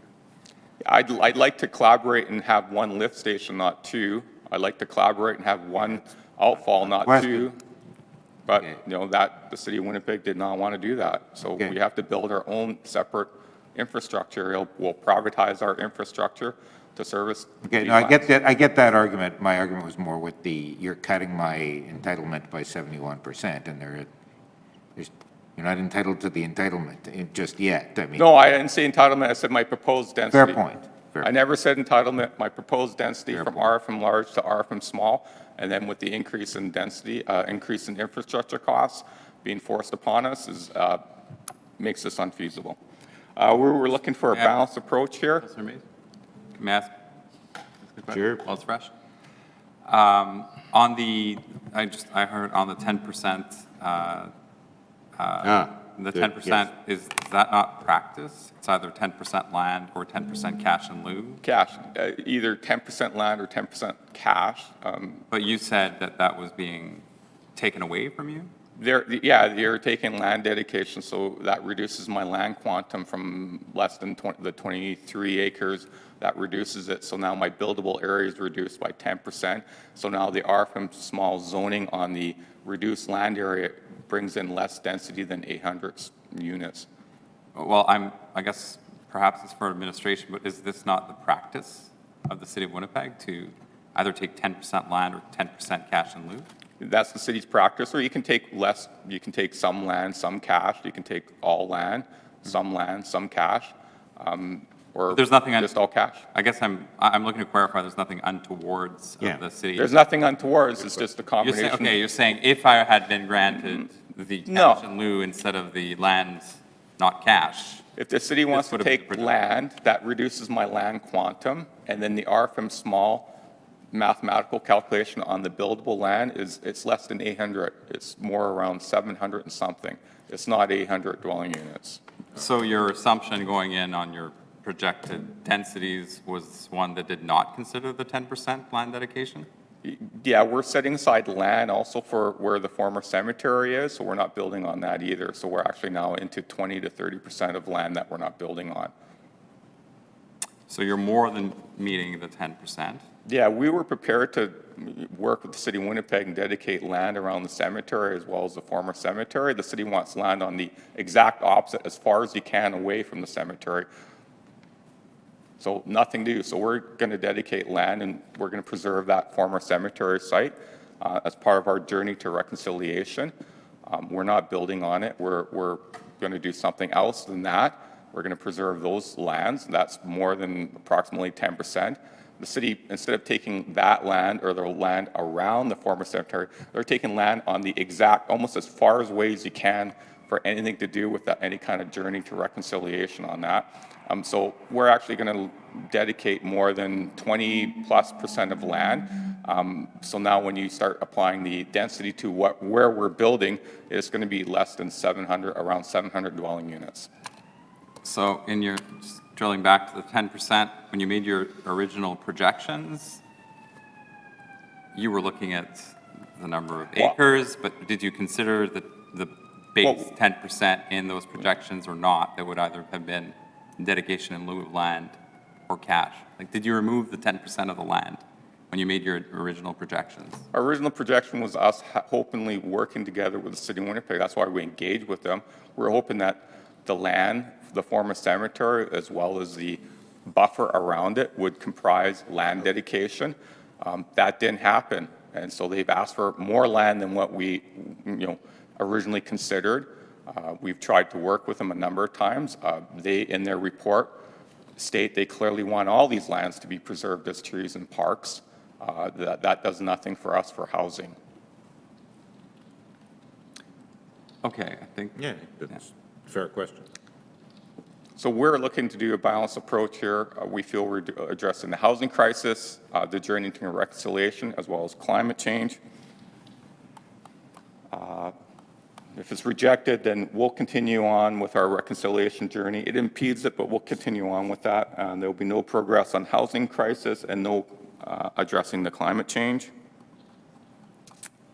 A number of reasons why for supporting it. I've listed it in my cover letter as well as on this slide here. Besides, I should note we're inside the flood protection area. These lands are not subject to the provincial flood fringe regulations for over 24 years now. These lands have been designated for residential under various Plan Winnipeg policies. All the lands are within 800 meters of rapid transit. There's no loss of productive agricultural lands. It's not sprawl. We're not displacing any existing low-income housing. What we're looking here today is to build 4 residential stories within 800 meters of high-frequency transit, consolidate the property in one lot, rezone the multifamily large, and discharge the city caveats that prevent any building or construction happening on the lands. That's the end of my visual presentation.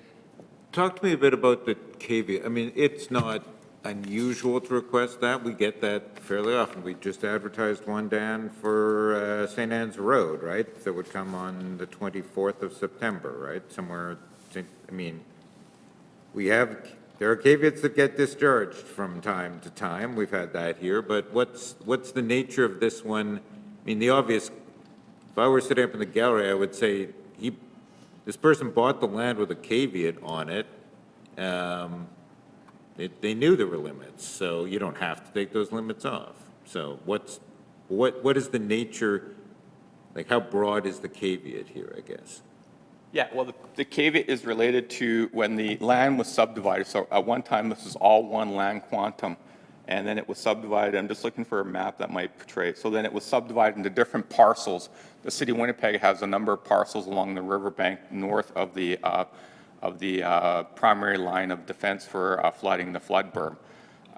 Villa Marie is on a parcel, 35 Avenue de la Digue is on a parcel. So when those different parcels were created back in, I believe, the early 80s, a caveat was attached saying that unless a road access is connected to any of these parcels, you can't build anything.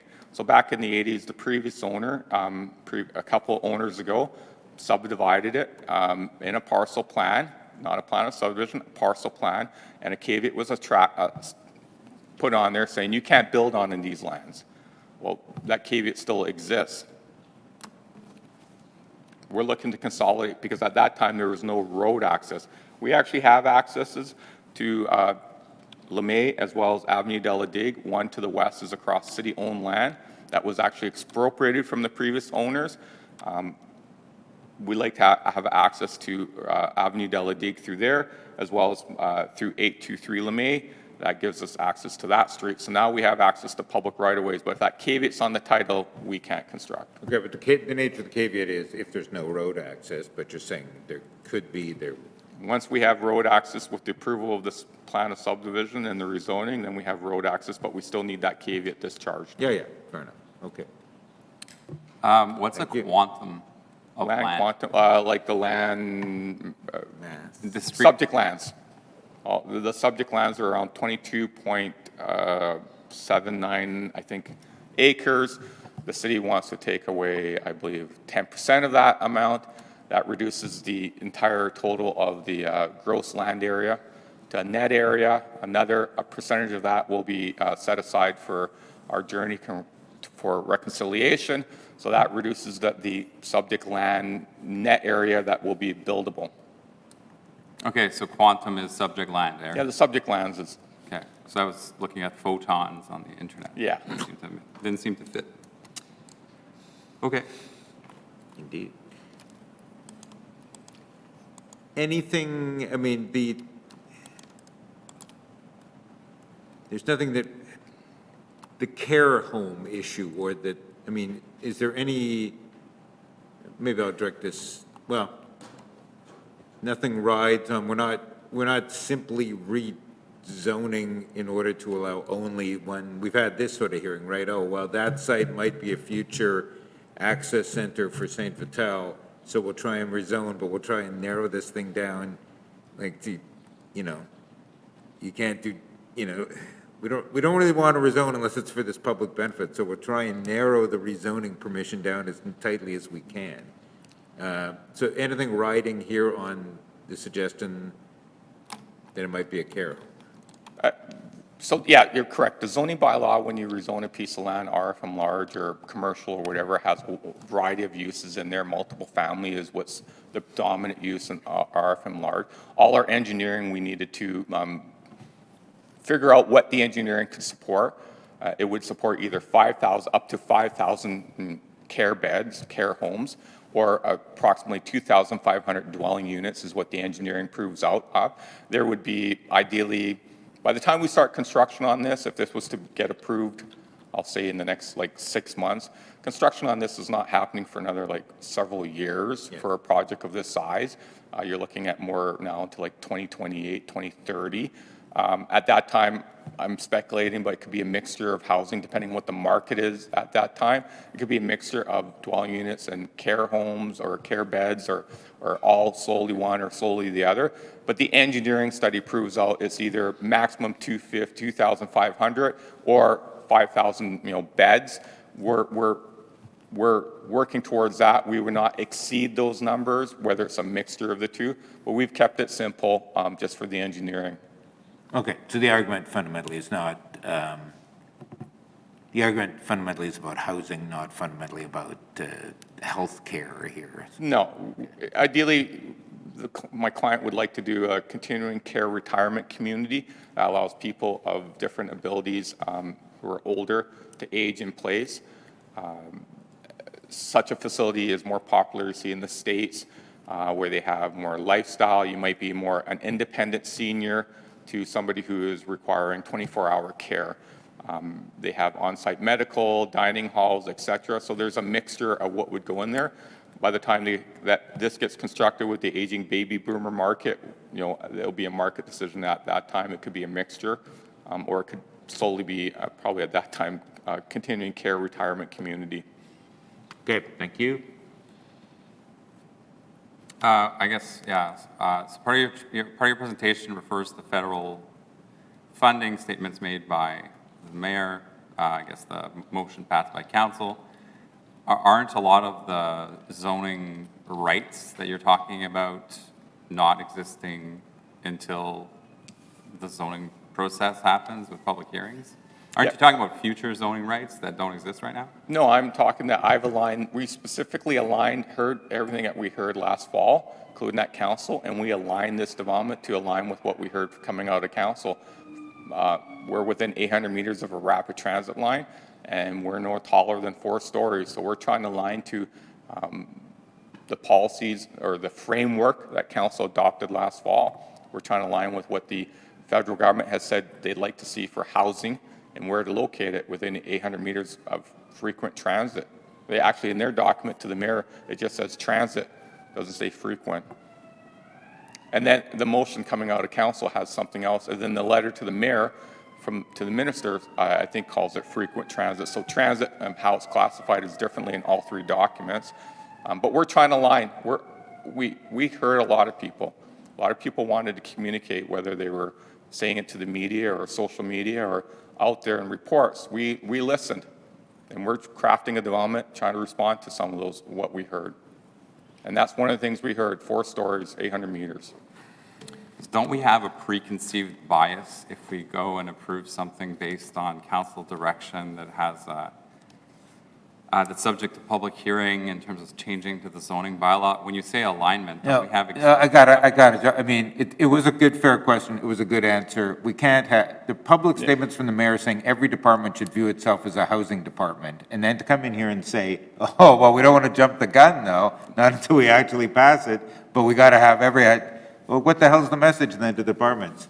Wait, you're all to consider yourself housing departments right up until, like, now, then, when? You can't suck and blow on this stuff. Like, if that was the vote, Wintrup's right on that. That's the vote. Yeah, Yeah, you're right on saying it's not yet in place. So Procedurally. you have no statutory right today to anything regarding an additional height limit, but come on, man, like, it's on the record. If the direction is everybody act like you're a housing department, then that's the direction.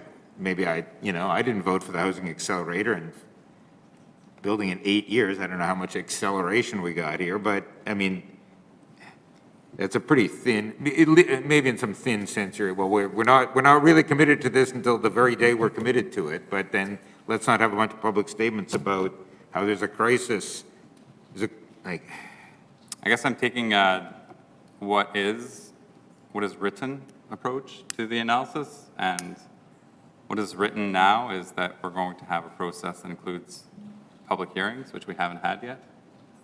We're going to have a public, you're making this Roland's mistake of claiming there'll be public hearings. There will be a massive public hearing Okay. on the zone, on this thing, and then there'll be way more as-of-right development. That's the whole point of it. So this will be viewed as some sort of dinosaur. This be one of the last ones of these we play out, I assume.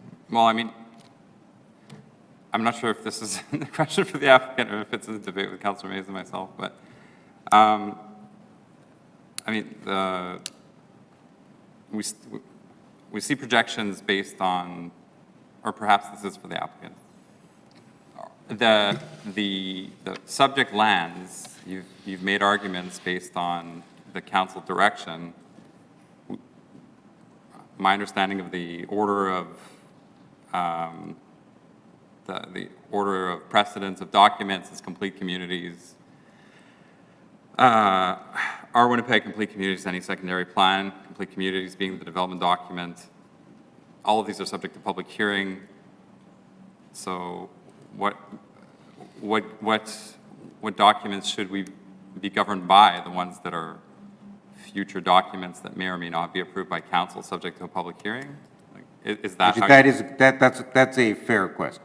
That's my point, is your quantum of land, or the subject lands, are based on projections that have been, I guess, based on statements from the mayor and council, and we have the public hearing process. Yeah, but, and maybe we are getting into debate, and Dan's report here does not say, yeah, you'll probably have 48 feet soon enough, so let's play off those rules. You're playing off the existing rules. On the other hand, I mean. Which rules are we playing If off? we keep saying there's a crisis, and if we keep having Councillor Chambers get up making fiery speeches about you're either an exclusionary or a visionary, then to come in here and say, well, there's no housing crisis just yet, wait till May 1st when we pass this stuff, like, the hell message is being sent here? Okay, well, that's politics, and we're in a quasi-judicial hearing process, and we have Emphasis on the quasi, but anyway, fair comment. quasi-judicial. I should let the applicant answer. Sure. What was a fair question? Okay, the existing rules today, Plan Winnipeg has designated these lands for residential going back over 25 years,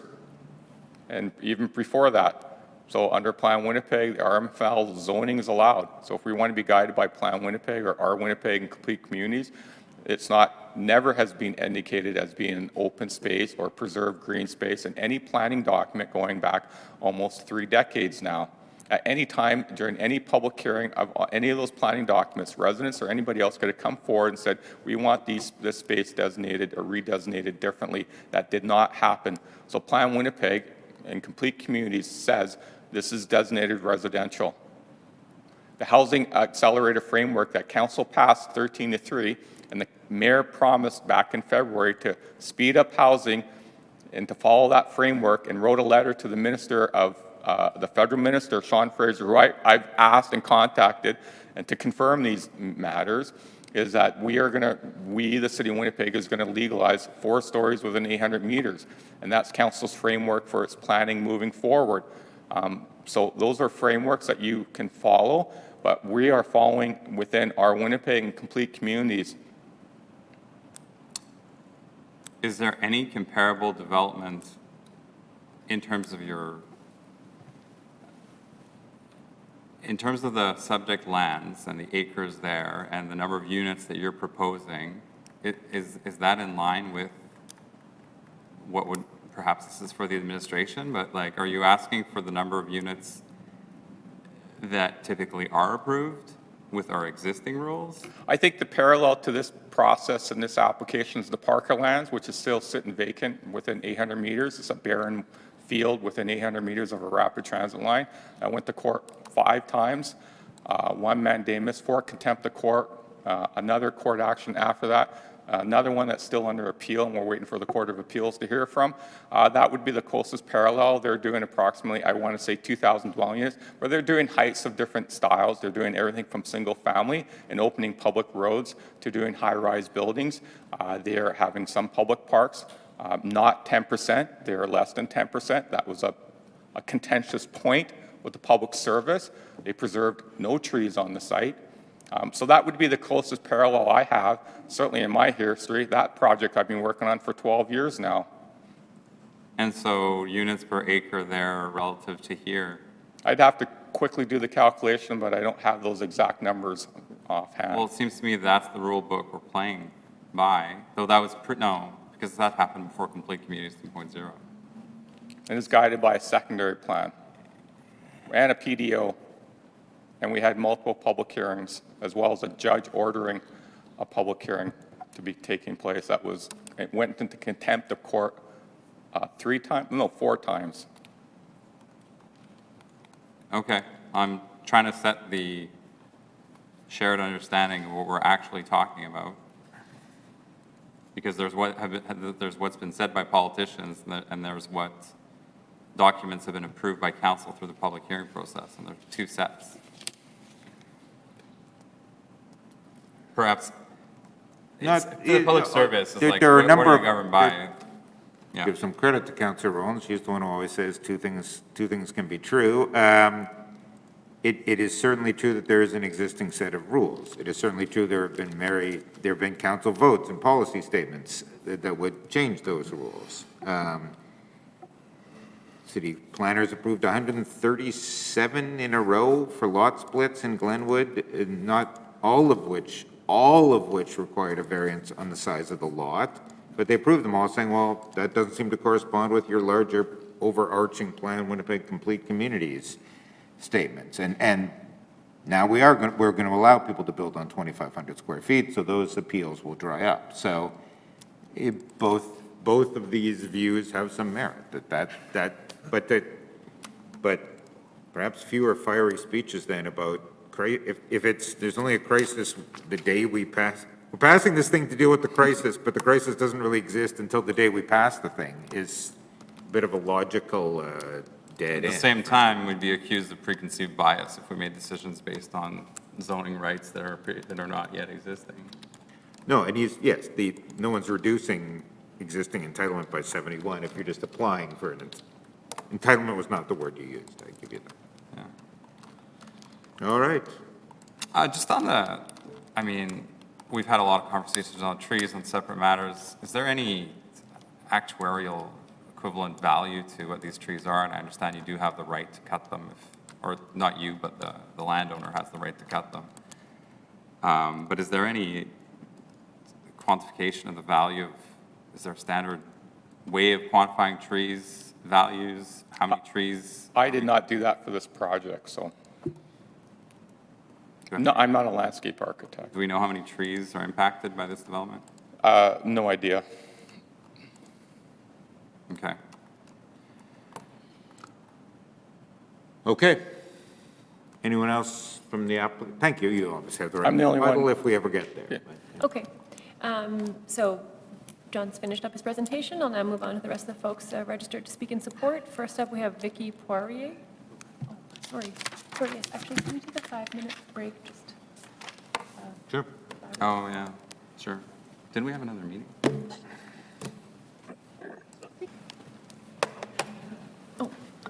Gavel free and 20, anyway, we'll call today's meeting back to order. There you go, thank you. Call today's meeting back to order. We may not get through all of the delegates, but we'll get through as many as we can. There's some time constraints on some of us, myself included. So let's return then, but we've had people go home before, so let's try and get to as many as we can. So we'll reconvene then, Madam Clerk. Okay. So first up in support of the application is Vicky Poirier joining us via Zoom. So Vicky, now is your opportunity to speak. If you want to go ahead and unmute yourself and turn on your video. I unmuted myself, but when it says start video, it says you cannot start your video because the host has disabled it. So I click OK. We can hear you. Oh, that's, I guess, good enough. Okay, so just get my notes here. Okay. Hello, bonjour, bonjour. The city has critical shortage of homes. Every person who moves out of a big house and into a care home room frees up space for a whole family. Anyone who stands in the way of this process is violating the plan supported by the mayor and prime minister that the city council has voted for. The city should do all it can to support this development. Ottawa's Housing Accelerator Fund says that you should. Even the head of planning does not have the authority to stand in the way of what the mayor and prime minister want. You must approve the LeMay development as well as the access road. Many who live in South Winnipeg are counting on it. There are also thousands who would love to move to existing homes in South Winnipeg. If St. Norbert gets to say no to infill, then Fort Richmond and St. Vital could follow. Not in our neighborhood is no excuse for not complying with the mayor and the prime minister. Not building sets a precedent that will be used across the entire Winnipeg metropolitan region. So please approve this development and the access road development at the north end of LaGrave Street. Thank you. Miigwech, merci. Thank you for the delegation. Even the council motion on the Housing Accelerator Plan indicated certain limits on to be determined lot width, provision of municipal services. We're not looking to densify to the same extent on gravel roads as we are on paved roads, for example. So even the wording of what council approved was not a blank check to build anything anywhere. On the other hand, I take your point, which is, if people are going to make fiery speeches about a housing crisis and then say, but in my ward, not so much, then yeah, this process will, or perhaps already has, then deteriorated into just fighting it out ward by ward. So we need to set an example and let this go through. There's people counting on it. I'm counting on it. Living in a big house almost by myself. Someday I will be here by myself. It would be better if I moved there and let a whole family move into this house. Okay. Okay, if there's no further questions for Vicky, we'll move on to our next delegation. Thank you. Representation. Thank you. David Grant, also joining us via Zoom. David, you have up to 10 minutes for your presentation.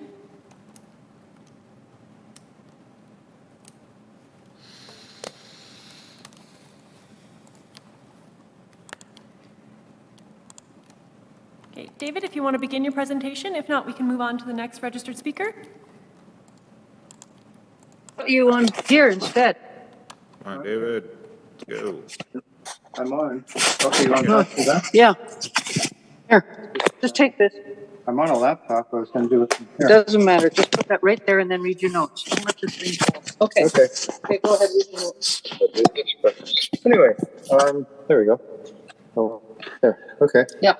This is all very bad. Sorry about that. I usually do this from my laptop. Anyway, as has been explained before, I believe the city should do all it can to support this proposed care home. Dear, no funny angles here. Anyway, now for some background, because some of the people opposed to this want to keep it wild, the land wild. I enjoy exploring natural areas. I often take a bike or a canoe on highway trips to do this far from home. Paddling at LeBarrier Park is fun and can be carried on in the direction of the Red River. This takes me past the LeMay lands. Okay, I see a subtitle here. Anyway, the best way to see the shore of the LaSalle is from the canoe. The walking along the river's shore is good too. Woodland critters may live near LeMay. The same species and more live in the LeBarrier area.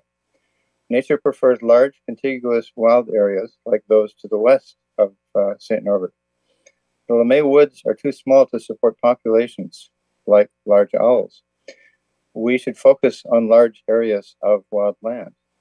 Developing a small fraction of the LeMay will not put any species at risk. In recent decades, I must remind you, the city has allowed the removal of hundreds of healthy trees to facilitate the construction of new residential buildings. When the city developed the wildlands near my son's home on Berwick Place, they cut down hundreds of trees. Providing new homes was seen at that point in time as the higher good for the public. Building on the subject land will not keep us from enjoying riparian wilds, which is the shoreline of that river. The city needs more housing stock for families. Most apartment buildings don't accommodate families of 5 or 6 or 7 people. And the existing single-family housing stock can do that. Some of us in the community share Councillor May's concern that the HAF will be applied across Winnipeg, but it seems not in this small part of St. Norbert. Being able to move those needing care out of large houses and into the new facility would meet the proclaimed goals of the governments of Canada, of Manitoba, and of the city. Providing access to the building site by the removing that house and providing an access path would be essential to this process, which, as was being explained recently, will be a multi-year one, but it needs to start with getting access. And that was all I wanted to offer, is that even from the point of view of enjoying owls and critters and so on, that this development does not really stand in the way. As you've seen from the Tokal map, the part that they build on is a small fraction, and the better wild part is the part between the berm and the river. So thank you for your time. All right, on we go. All right. Moving on, our next registered speaker is Mark Paxton McRae, and I believe Mark is joining us in person. He is not here. Sorry, I'm just going to turn off David's video there. Okay, so Mark is not with us. Is there anyone else in support of this application who wishes to speak and whose name hasn't been called? Seeing none, move into opposition. The first registered speaker we have today is Shelley Sweeney. Shelley is joining us in person. And then I'm just going to announce the next registered speakers. So if you want to come down to the bench there, just to save some time. Following Shelley, we'll hear from Quinn Bloomfield. Can we get some help with the, just putting in the presentation?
Okay, thank you. I'm Shelley Sweeney, and this is my colleague, Catherine Kauka, and we're here on behalf of Ours Winnipeg, which is a green space advocacy group in the city.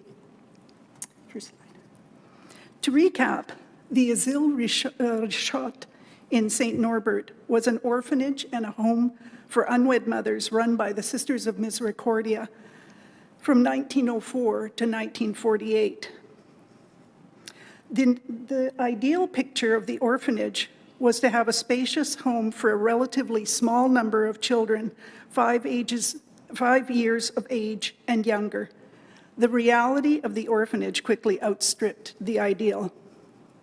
Large numbers of children lived and many died at the asile from a variety of causes, including poor nutrition, disease, and overcrowding. At the beginning, it was noted that the asile got its fresh water from the Red River, which would have led to a great deal of illness, such as typhoid, particularly in the summers. The numbers of dead vary according to the source. Admission registers note that 1,288 children died at the asile, while other registers note over 2,300. There was an incredibly high rate of death at the beginning, which tapered off as improvements in living conditions were made. In 1909, for example, 188 children died out of the 1,314 that were accepted. The original building was only set up to take 30 children at a time. That is a nearly 60% mortality rate, or 599 deaths per 1,000 live births. This, when in 1910, child mortality under the age of 5 in the rest of the country was 262 deaths per 1,000 live births.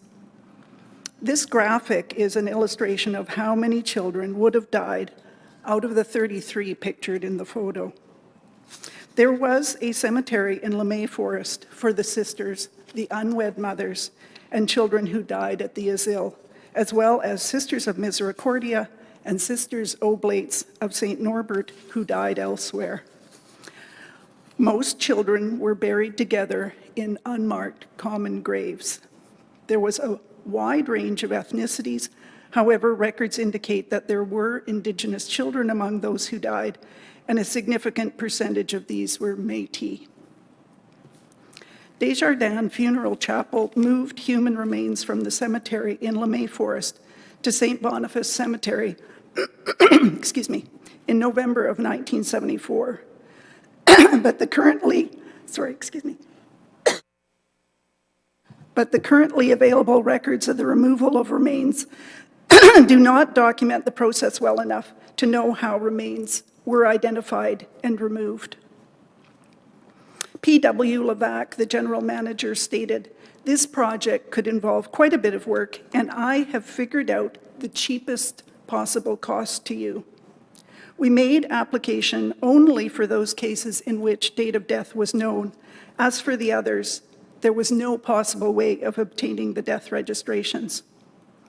In the cathedral's records, however, only 15 bodies were noted as having been moved. There are no other records of how many others might have been transferred. We believe that there are still human remains in the cemetery. Given the age of some of the remains and the fact that the bodies were likely buried in shrouds, some of the earliest bones may have decomposed by 1974. However, babies are born with a full set of teeth, and teeth are more likely to withstand degradation. Further, retrieving neonatal remains would have required someone with specialist knowledge. Professors at both the University of Manitoba and the University of Winnipeg, who I've consulted with, believe that there were no forensic specialists in neonatal remains in the province when Desjardins moved the cemetery. There is no indication that the work was overseen by qualified professionals. The crew would likely have had to use sieves and water to retrieve the thousands of bones and teeth, given the amount of clay in the soil. The province agrees that human remains still exist. Furthermore, they have recommended a 50-meter buffer area in addition to the boundaries of the cemetery. They have stated that, based on other historic precedents, it is assumed that human remains likely exist within this buffer area.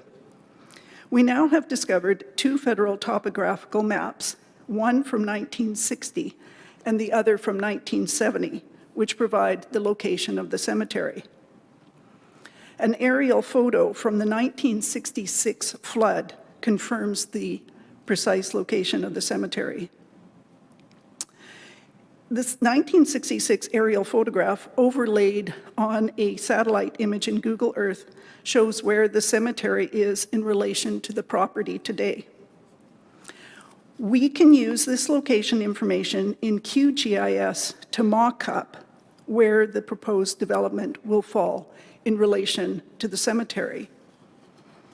You can see that the development, and this is what I was working with current plans that were posted, you can see that the development significantly overlaps the actual cemetery and does not make any allowance for the province's buffer zone.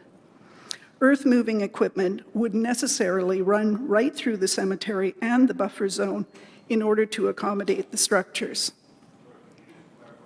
Where is the overlap? A little hard to tell from your... Okay, so the map, you can see that there's these, there's a border around these different buildings within the center. So that border goes right through, about halfway through the cemetery.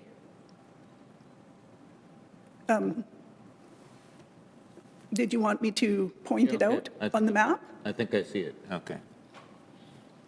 Sorry, I was kind of teaching myself QGIS on the fly, and this was the best I could do. We have located 4 metal posts that we believe line up with the 1966 aerial photo that we believe may further pin down the exact physical location of the cemetery. However, we do not know who put these posts in and when they did so, and if they did indeed delineate the location of the cemetery. This must be determined by experts.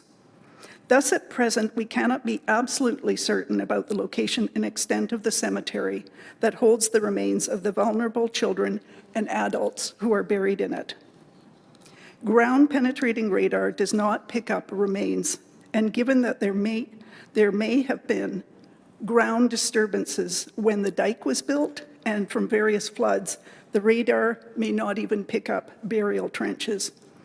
It is too soon to approve any variances before the location and extent of the cemetery is clarified. This is a problem property with multiple issues. Records show that developers have been trying to develop LeMay Forest since at least 1979 with no success because of the inherent difficulties. It absolutely was not because the city had any interest in preserving LeMay Forest. The problems that existed in 1979 have only increased as the surrounding population has grown and with the advent of climate change. In addition to these ongoing and worsening site problems, the history of the Asile Rechat Cemetery and the vulnerable children buried there raises both legal and ethical questions. As Councillor Edwin Jebb of the Opaskwayak Cree Nation noted, there's always a thing that children want to be found. Winnipeg is proud of its place as the home of the Canadian Museum for Human Rights, where a statue of Mahatma Gandhi stands outside. Gandhi reminded us that the true measure of any society can be found in how it treats its most vulnerable members. Ultimately, we should always remember the children who didn't deserve to die the way they did. Thank you. Thank you. I did have a question on. Sure, fire away. I'm going to try to reconcile what's in the administrative report relative to the comments made by the delegation today. To you, have you read the textual description of what is proposed by the public service? I just read the report that was amended or appended, to the agenda. So I haven't read all of the longer report. As far as I know, I'm not sure that we had access to that. Yeah, It was the first time I'd heard that, so. right. So I'm trying to find it. Perhaps I can read it out. Cemetery. You did ask about how many trees were there. I've seen, Yeah, you're out of order, though. Well, Councillor Mays is in the Okay. chair. go ahead. Yeah, on the cemetery, so the boundaries, can Public Service help me out? Which page? For the, The boundaries related to the cemetery? it's just a description of the heritage area, which Right. is defined by the province. Okay, but for, okay. It is in that. 50 meters, okay. It's in that location, yeah. The relative, I'll read what I think is most germane to the scope and size of the site in terms of the information that we have. It says, "The relative location of the cemetery is known. However, further investigation is underway to determine the actual boundary of the cemetery and to establish a buffer area around it. The province has recommended the buffer area to be 50 meters offset from the cemetery boundary. Based on historic precedents, it is assumed that human remains likely exist within this area." I think that's it in terms of dimensional descriptions, so I'm looking to reconcile what you're saying now relative to the application. You had a map? Do you want, did you have a map, or, I showed the map. yeah, can we go back to that?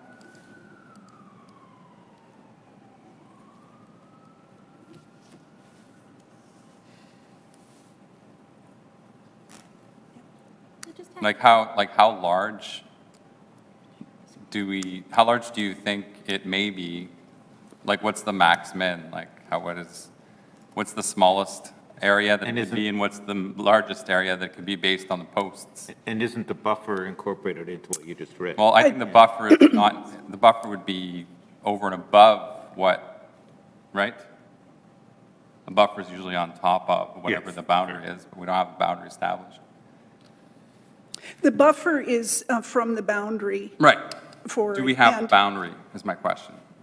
Yeah, well, I mean, if what we have figured out is correct, which we don't know, we're not saying that we're the experts. Somebody who is with presumably the provincial government, who's a specialist in GIS, might be able to take this, and we would certainly pass on our information and find okay, so there we have it. So that is just the actual cemetery. And you can see that there are, with the drawing from the developer, that the development goes into about halfway through the cemetery. The 50-meter zone would be about that size more, like further from the boundaries. Could you perhaps use, I'm not sure what that translates to for scale on the screen, perhaps with a mouse, or yeah, oh, yeah, that would work too. Oh, your audio won't get picked up. Okay, So, I mean, that is the actual cemetery, and that's approximately 50 meters square. okay. So a 50-meter extension of that will go 50 meters beyond the boundary of the cemetery. So we would add, So it's about, let's say, 100 meters. there'd be like 8 squares there? I mean, not quite. Euclidean geometry? Well, I mean, yeah, I mean, it would be, it would cut about halfway through the property, the development property. Would you mind perhaps visually showing what? I'm not sure. Yes, and how would I do that? Just you either with the mouse or like you did to the, I actually have a bit of trouble seeing all the way there.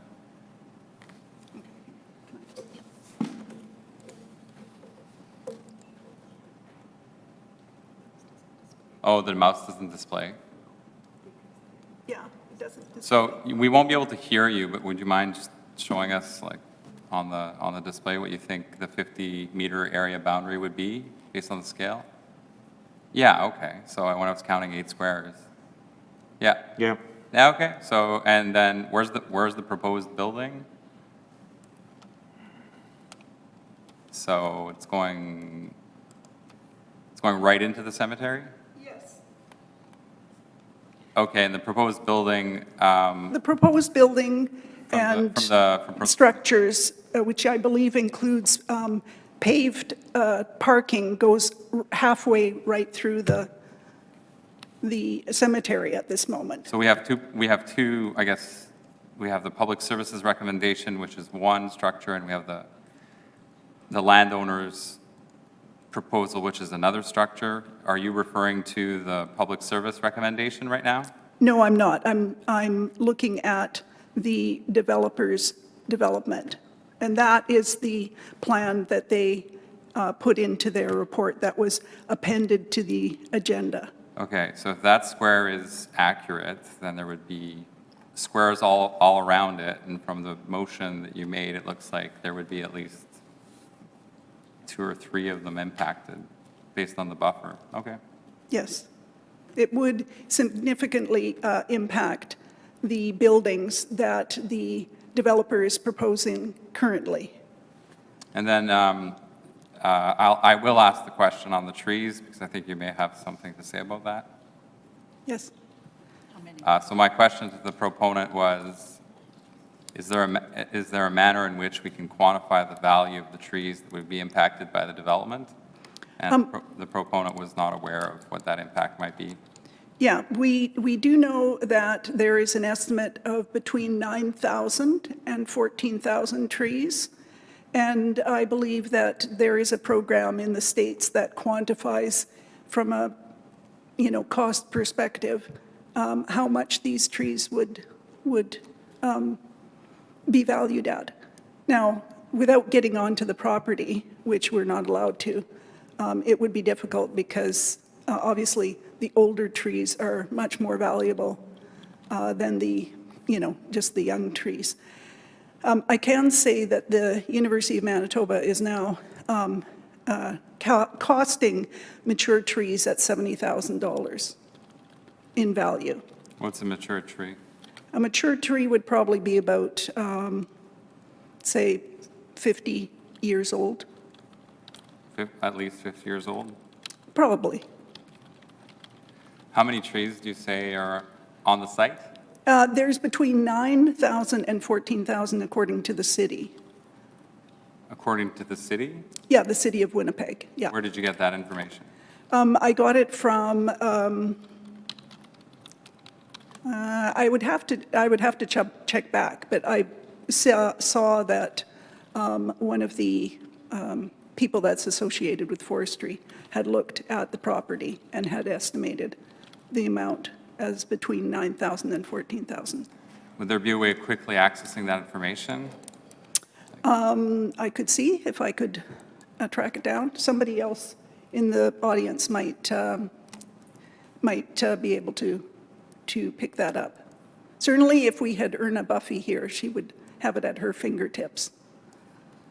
I mean, I think it's germane to the discussion in terms of complete communities, the complete communities discussion. I guess. I mean, that is something I can research and send. Do you know the name of the program that quantifies the value of trees in the U.S.? So there's no international standard? There's no international standard. Okay. This one in the United States is being used in Canada. Okay. Okay, that's my questions for now. Okay. Thank you. Okay, moving on to the next speaker, Quinn Bloomfield. And then following Quinn, we have Charmaine Bloomfield. So Charmaine, if you want to come down.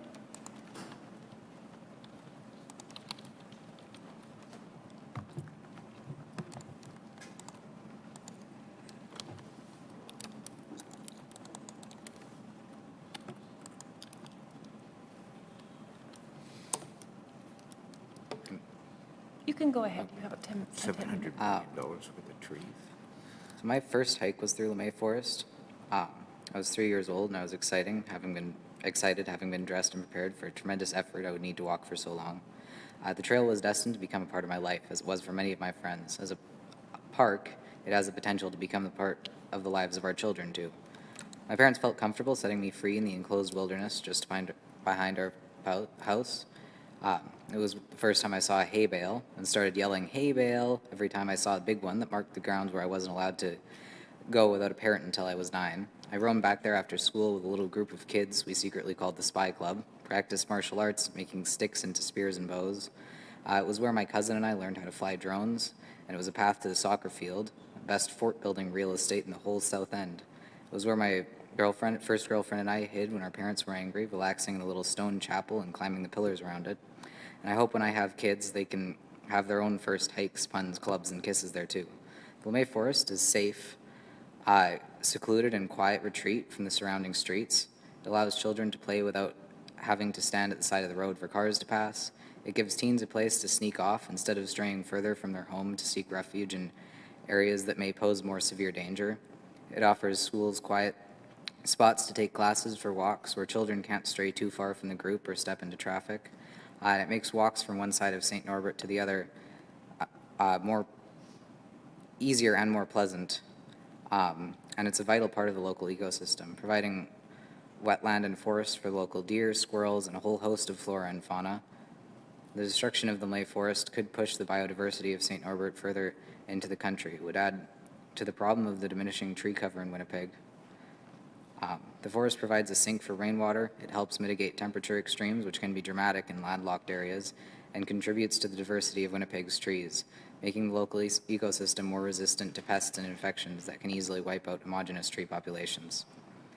At 16 years old, decisions about this forest are decisions about my future. I want a safe place to let my kids explore, just like my parents gave me in St. Norbert. It's a wonderful small community. Having once not been part of the city, it remains unique as it got engulfed by suburban sprawl. The LeMay Forest is an integral part of the community for the people, their children, and the amazing amount of wildlife that calls the area home. It has provided so much to the people and the ecosystem it services, and has the potential to continue providing in so many ways. To have it destroyed would shrink Winnipeg's biodiversity while increasing our role in climate change. It's an important piece of land for the community and for Winnipeg. That's Okay. Thank you. Is this your first time presenting at council? sorry? Is this your first time presenting at council? Yes. Okay. Yeah. Well, thank Thanks you. for your patience. Thank you and congratulations. Next up is Charmaine Bloomfield, and following Charmaine, we'll have Stacy Gosman. Hello. That's my kid.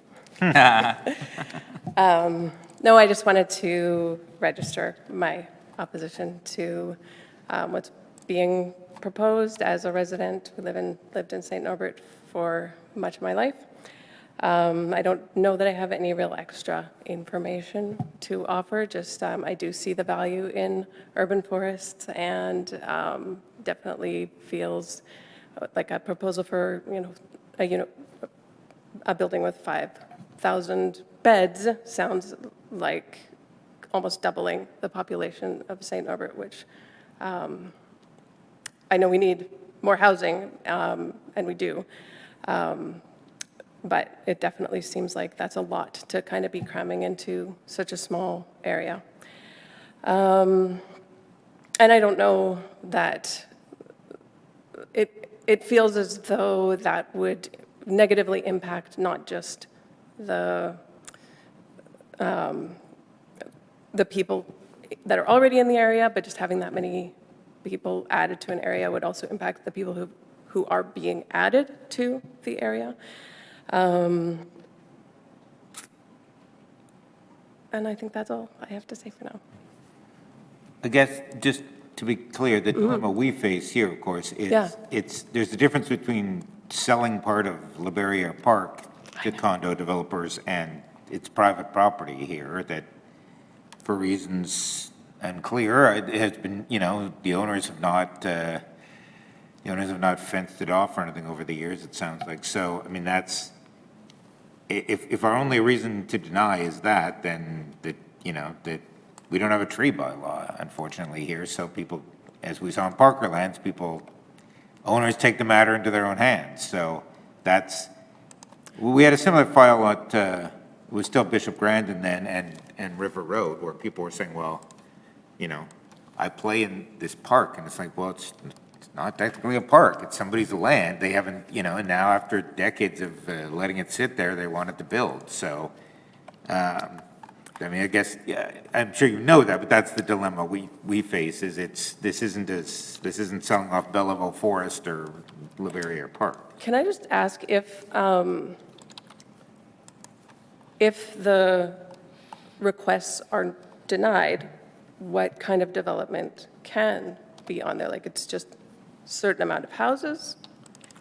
They have to come back. Yeah, no, that, well, maybe, I mean, I guess two things, that though the application in front of us is 5,000 beds, 2,500 units, the staff are recommending in the ballpark of 800 units, not necessarily a care home, just, you know, could be low-rise apartments or whatever, but Dan, maybe can you speak to that? If there was no rezoning in front of us and somebody just got out the chainsaw and started going, what, is it like 3 houses? Is it, what's going in? The reality is that it's not connected to a road, so it has to have a frontage. Part of this application is to create that frontage, that connecting point to a road, so you can't have a developed parcel without frontage. And then it would need to be serviced, whatever, if it was one house, because of our rules within complete communities, and that stems coming down from direction from the province, where there is reasonable ability to connect to wastewater services, you should. So even though it's technically a rural residential, given its proximity now, adjacent to a neighborhood that has services, that must be satisfied as well as connecting to the road. So even if it was just single-family homes, sort of thing, that would need to be satisfied.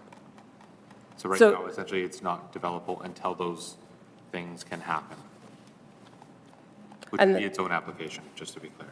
I'm sorry? Like, just even if it was single-family, it would have to be its own application to get into a single-family zoning district, because a rural residential is more for on-site wastewater treatment, like a septic field or something like that, which we wouldn't permit. Yeah, a little bit, yeah, if this was 3 miles east and in South St. Vital, there's no water and sewer there, right? So, yeah. So that the perimeter here, because St. Norbert is more built up, there is at least water and sewer servicing, though obviously not to the doorstep here of this. Exactly. So it's a good question, but it's obviously a little harder to answer than I thought. So. Yeah. I have a question. How long has this, I think from the last 2 presentations, including the one from, I think you said your kid? Yes. How long has this land been used? I think you've said the word park. I'm looking up.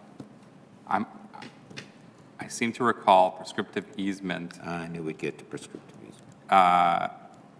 Did you? Where somebody parked on someone else's land for more than 20 consecutive years, then that person who was the owner of the land said, you can't park there anymore, and the person who was using that parking spot for over 20 years without any communication to the effect that they were not welcome was granted, I think it was Supreme Court of Canada, the right to continue to enjoy that parking lot despite it never having been formally agreed upon. But how long do you think this area has been used? I think, to use your words, the park. Like, by various people, but, I mean, I know that I've been using it for sure since 2000 and, when did I buy? 2009?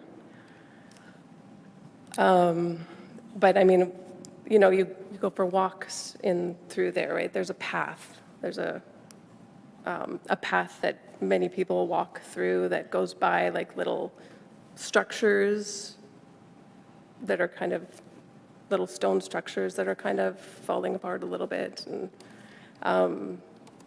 So I don't know how many people, but enough to have made a path. Is the entire property used that way or only part of it?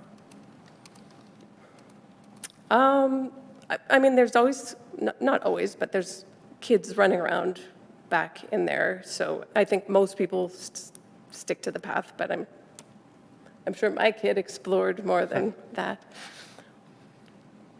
Okay. I'm looking up this decision because we live in this system where judges make, rules and. But there isn't such, I mean, though there is an easement on the property, there isn't a registered easement of that sort, right? There's No, but I've personally been through a situation where an easement was registered after rezoning, and then the development didn't go through because of that. Anyway, thank you for your presentation. Thank you. Thank you. Where was that? Okay, our next 25 speaker Tasha. is Stacy Gossman, joining us via Zoom. And Stacy, if you're there, if you're able to unmute yourself and turn on your video, you have up to 10 minutes for your presentation. Hi there, can you hear me? Yep, And you can see me okay? yep. Perfect. Okay, I do have some prepared comments, but having been on this meeting since it started, I can answer some of the questions you guys have asked. So I'm going to provide a little bit of local context really quickly, and hopefully I don't run out of time. First, I want to speak to the rapid transit line. So I am a bus taker, and I live in St. Norbert. The rapid transit line technically runs to St. Norbert, but it leaves the dedicated lanes at the University of Manitoba. So once it leaves the University of Manitoba, it's now running along Pembina Highway to St. Norbert, which means there's frequent stops on regular roads. It's not dedicated. There are frequent traffic delays. So yes, I just to provide a little bit of local flair, it is technically on the rapid transit line, but it's not the same as it is between the U of M and downtown. In additionally, according to Mr. Wintrup's map, his entire property is 800 meters from the rapid transit corridor, but that is as the crow flies, which I'm assuming is how it's written. According to his map, I also live within 800 meters of the rapid transit corridor, but if I actually have to walk to the bus stop, the rapid transit line, it's 1.1 kilometer because I can't fly. And so I walk, it's 1.1 kilometers, and Google estimates it to be about a 15-minute walk. And so again, just a little bit of local context. There is a feeder route, as you might be aware, in St. Norbert, but it drops you off 300 meters from the rapid transit stop. So by the time you wait for the bus, the feeder route, go out 5 minutes early to make sure you don't miss it, take it for 2 or 3 minutes, get off, walk the additional 300 meters. That's your 15 minutes where you could have just walked, which in the winter, a 15-minute walk it can be quite cold. And finally, just on that point, one of the variances in Mr. Wintrup's presentation is that they don't want to build a pedestrian route. Sorry, the wording says pedestrian route that will not be developed in accordance with the pedestrian connection design standards. Well, I don't know exactly what that means. I can tell you that there are currently no sidewalks that I would take to walk to the current rapid transit bus line. I would have to walk entirely on the road to get there currently, and it doesn't sound like in their plan they want to expand pedestrian routes to any great extent. So just a little bit about that. Next, you just asked about how long people have been using the forest. I'm trying to go from memory here, so please forgive me. Paul Thornbear spoke at one of the recent meetings, and I believe in one of the presentations, there's a photo of him and him talking about the forest. And I want to say he's been traversing it for at least 40 years. Sorry, Paul, if I'm misquoting you, but it is an extensive amount of time. It is certainly more than 10 years. I think it's most of his life. I looked up the Parker Lands, which is now called Fulton Grove. It's currently supposed to be 1,900 units over 47 acres. And it literally abuts the rapid transit corridor proper, as opposed to kind of the pseudo rapid transit corridor that St. Norbert is on. So it's 1,900 units, which is 600 fewer units than what they're currently proposing, and it's over double the acreage. So I know you were asking about the density. So that's what I was able to find really quickly. And then, 5,000 care beds, just for context, I believe HSC has 850 beds. So 5,000 care beds is quite extensive. Mr. Winthrop spoke about wanting to build an independent lifestyle senior housing, which would normally include large landscaped areas, active living, coffee shops, restaurants, hair salons, things like that. But if you read his proposal, there's variances for things like no foundation landscaping, no street edge landscaping, no overhangs over the doors, no balconies. The submitted design drawing, in my opinion, looks like a warehouse. It doesn't look like one of these lifestyle housing units for seniors that has been built in other areas of the city. And so it just doesn't look like it's necessarily, in my opinion, I would say, in a place that, that offers that active lifestyle, especially if there's no green space left because it's taking up the entire space. And then lastly, I know Mr. Winthrop spoke about, there was no government expressed any interest to buy it. And you guys, Councillor Maison-Allard, you alluded to this, but there was and currently is an active offer to buy that land. It's supported by the government. So, I think we're technically using language here that maybe doesn't, it says it, but it doesn't say it. But it is a current offer. It's on the table. It's for approximately double what the value was paid, and for full value of a third-party land assessment. So to say that nobody is interested in purchasing it, there is a current active offer on the table. And Mr. Winthrop spoke about, a lack of collaboration with the city. This offer, as he indicated, expired after 5 days because they were only given 5 days.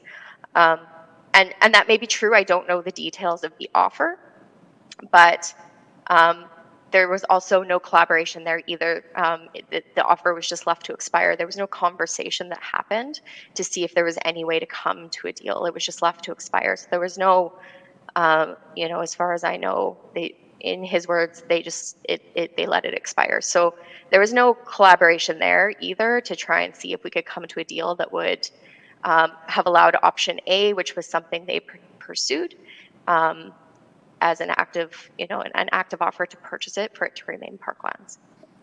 Or sorry, not to remain parklands. It's not currently parklands. I don't want to get ahead to misquote there. Okay, so I would like to speak to my prepared comments. Thank you for allowing me to speak today. Sorry, getting into that thank you a little late. This is my 6th time attending a council meeting regarding the LeMay Forest lands. I'm going to speak a little bit more from the heart today, even though I just went into a bunch of detail. The reason why I wanted to speak more from the heart today is because we have a lot of experts who have spoken at a lot of these meetings, and they know way more about me, about the cultural, environmental, and historical reasons for preserving the ecosystem. But for me, I was incredibly inspired by the Winnipeg 150 event that took place this summer in St. Norbert. This past summer, the city hosted a 150th birthday celebration in St. Norbert behind the community center.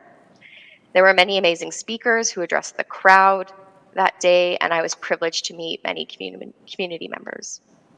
The event was about community, where neighbors could gather, reinforce our sense of togetherness, and shared responsibility for our local environment and history. I listened to President Chartrand speak about the significance of St. Norbert in the birth of Manitoba, how it was the original Forks, the location of the Riel Rebellion, and crucial in the events that would eventually lead to us recognizing Louis Riel as our province's first premier. How the Métis fought, died, and were buried on this land. I heard Elder Northwind Bear speak about the significance of the area in the healing that takes place at the Behavioral Health Foundation, and I commend him for his 42 years dedicated to this effort. He said as a board member of the foundation, the area is very important to him. I also listened to the Singing Wolf Singers talk about what it means to be Métis in Winnipeg as they reflected on Indigenous People Day and how we can do better. I heard Philip Mayo speak about the historical worth of the area and how it was settled over time to be one of the original neighborhoods in Winnipeg. Finally, I heard speakers from all 3 levels of government talk about the importance of creating a Winnipeg we want to live in and can be proud of. As inspiring as all of this was, I couldn't help but reflect on the day's events in the context of the decision today, especially because we were celebrating in the literal shadow of LeMay Forest as the community center is contiguous with this land. We celebrated Indigenous Peoples Day, the history of the Métis in St. Norbert, in the shadow of the sweat lodges in LeMay Forest that will be lost if the forest is torn down. We started the celebration with the Singing Wolf Singers, an act of honoring the rich history and deep-rooted traditions of the Métis in St. Norbert, reminding us of the importance of preserving our cultural and natural heritage. We celebrated community, togetherness, and the pride of Winnipeg in the shadow of the forest that acts as a gathering place for all residents, a natural classroom for children, as we heard Quinn talk about, and it's part of what makes the city beautiful and unique. Did you know that this year was the very first year in Toronto that they documented their first bald eagle nest in the city? Meanwhile, in Winnipeg, we are treated to sights of eagles often, and LeMay Forest is home to 2 eaglets as we speak. We planted a ceremonial tree that is meant to provide shade to Winnipeggers for the next 150 years in the shadow of an established forest of 9,000 to 15,000 mature trees, which contributes to moderating climate change, provides flood control, and supports an ecosystem of untold animals, organisms, birds, bugs, and plants. A new tree planted that day was an act symbolizing growth, renewal, and our commitment to a greener future. You're at the Yes. 10-minute mark? Shoot, sorry. Are you almost done? Or do you need? I am almost done, and I could speak a little quicker. Well, we'll give you a 2-minute extension then. So moved. Councillor Allard moves. All those in favor? Aye. Okay. Thank you so much. I appreciate that. From the very beginning, the landowner has pushed a narrative that we need to discuss what should be built and has tried to skip over the discussion of whether anything should be built at all. We are not done discussing this land, whether this land should be developed, and I don't think we should be pressured into skipping this step. Despite complaints to the media of so-called heel dragging, this process has moved very quickly for a decision that will have such profound and long-lasting change.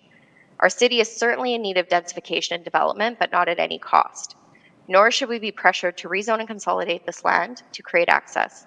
The landowner made an informed decision when he purchased land that was unserviced and landlocked, and that was a business decision and a risk. Winnipeg needs more high-density housing centralized around the core and along rapid transit lines that can utilize public and active transportation with a sustainable public works and environmental footprint. I am very supportive of the housing I see built along the main core of the rapid transit line when I take the bus. And to quell any public concerns that this is a NIMBYism event, I purposely did not attend the council meeting to oppose 5 duplexes someone wants to build across the street from our cottage. And I would personally be in support of an age-in-place development on the empty land near the church on my very own street. I believe densification will make the city more vibrant, but what we will lose in this case is not a compromise we should be willing to make. I'll just skip ahead here. Elder Northwind Bear said something very profound when speaking of the forest. He said, "We got to get stuff done now," and he's right. This committee needs to commit to upholding the ideals we extolled this summer. We need to stop the discussion today at no, we won't build. I thank the city planner for his thoughtful and diligent report and recommendations. And even though the recommendations, as stated, may not make the project viable, as Mr. Winthrop stated in the media, the fact is that approving this rezoning and consolidation today starts a death by 1,000 paper cuts that results in losing this unique land forever. I urge you to consider the significance of LeMay Forest not just as a piece of land, but as a symbol of our commitment to preserving our environment, our history, and our city's well-being. Let's not lose this opportunity to align our actions and values we celebrated during Winnipeg's 150th birthday. Mr. Winthrop has made it very clear in interviews he did this summer. Yes. I'm over. Sorry. You're over. Okay. Sorry, I just really wanted to answer some of the questions that came up previously. I had timed my original speech and it was supposed to fit. Just for clarity, what the 800 meters is 800 meters from high-frequency transit corridors, which have a particular bureaucratic definition. So yes, it's not necessarily what one thinks of as the rapid transit corridor, but rather any number of Dunkirk, St. Mary's, St. Anne's, Fermor, Pembina, all sorts of streets qualify on the. However, your point is good, which is it's supposed to be 800 meters walking from transit stops. So it's not the entire corridor, but this is in our frequently asked questions document, was it's walking distance from individual stops, which is given as the reason we still don't have that map, almost getting close to a year after the vote, we still don't have the map over what all does that cover? Where would this 48-foot height limit? In some places, that'll change the height limit from 25 feet to 48. But where, you say? And we still don't have it from the city staff. So thank you for pointing out that 800 meters as the crow flies is rather different than 800 meters as in terms of actually walking distance. So thank you for that. I guess I hear what you're saying. I've heard that, a version of that, in my ward. Well, we had the somewhat comedic hearing where it was decided by councillors, not Councillor Allard, not me. Well, we won't split this 150-foot wide lot in Tuxedo where all people had lawyered up and there was a very well-heeled group. No, we can't split the 150. But later in the same agenda, same councillors vote to split 2 different 50-foot wide lots in St. Vital because we need density and because you'll have more friends and all this stuff. So it's just been grossly inconsistent, the way we've implemented this. And I mean, I tend to agree with you. We shouldn't densify at any cost. The trouble is what exactly that means just gets fought out here on a completely ad hoc basis. It tends to be councillors suddenly realize, while they're all in favor of, there's a housing crisis and you shouldn't be exclusionary, but suddenly in their own wards, not so much. I would exempt Councillor Eller from that, who's voted for just about everything in everybody's ward. So to be fair, I don't always agree with him, but I would commend his consistency. So for some years, I continued to try to support residents in other people's wards, and it never had the damn bit of difference in my ward. People kept telling people they'd have more friends and voting for densification when you've got 150-foot wide yard on Hansert and Tuxedo. Well, no, we don't want to split those up. So the battle continues here, I guess. Thank you for your patience and presenting here, and we'll have to weigh up all these comments. Thank you. Councillor Mays, I had a question. Yep, sure. Still looking up jurisprudence on prescriptive easements. How long do you believe this area to have been used? I don't want to put words in your mouth. How did you say the area has been used and for how long? I remember Paul Thornburg, and he spoke at this council meeting, and I'm just trying to remember the details, but there's a photo they shared of him as a child. And I don't want to guess how old Paul is, but Paul would be north of 60. So I'm trying to remember, but I want to say, his family's been using the land for 40 years. I've personally lived here since 2009, and I didn't even realize it wasn't part of the City of Winnipeg dike system until the first thing that came out with LeMay Forest happened, which would have been, I believe, 2018 maybe. I assumed it was part of the area that had been carved out for the dike. I had no idea it was privately owned at all. So is this the first time anybody asks about prescriptive easement in the context of this area being used as a park? Or is it, we did have that discussion, actually. The Coalition to Save LeMay Forest has had this discussion. The thing with prescriptive easements that made it difficult is somebody has to register that prescriptive easement. So, for example, Mr. Thornburg would have to say, I'm registering this easement to get this land because I've used it uninterrupted and nobody's told me to stop for X number of years. And registering that easement against the land is just registering an interest in that land, which could then be fought. So then the owner could take you to court. And, we're just a bunch of residents volunteering to do this. We don't have counsel. We don't have money to fight a prescriptive easement. So, it would have maybe been seen as a token action. I don't know that we would have had the ability to actually fight to keep it in place. And the law Fair enough. I mean, my sense of it is there's different provinces have different standards on this, but anyway, the concept does exist at law, but yeah, it's preserving an individual's right to do something, and you'd have to have pretty good evidence that nobody ever fenced it off. I mean, when I was at Carleton, one day a year, they would block off all the roads that cut through campus simply to avoid this scenario. Those are private roads, you're not driving through today, simply to avoid this scenario, right? So I don't, yeah, it would be a hell of an interesting court hearing. And maybe somebody could make that claim, but It was certainly Yeah. something that was discussed. We did discuss it. Okay. Okay. So moving on to the next speaker, we have Gerald Toll with us, also joining us via Zoom. So Gerald, if you want to go ahead and unmute yourself and turn on your video, you have up to 10 minutes for your presentation. Thank you very much. I have a prepared statement. You can hear me okay? Yep. Yes. Okay. Destruction of what has become known as the LeMay Forest is a passionate topic for many in this city, as we're learning. There are so many reasons to preserve this active urban forest. I will loosely quote a young photographer from our community who has stated, "The animals don't have a voice, so we have to speak for them." But due to time restraints today, I will stick to one topic of the many options as to why this rezoning application with the amalgamation of properties should not move forward. There was a narrative started by Mr. Wintrup's application that we are discussing today.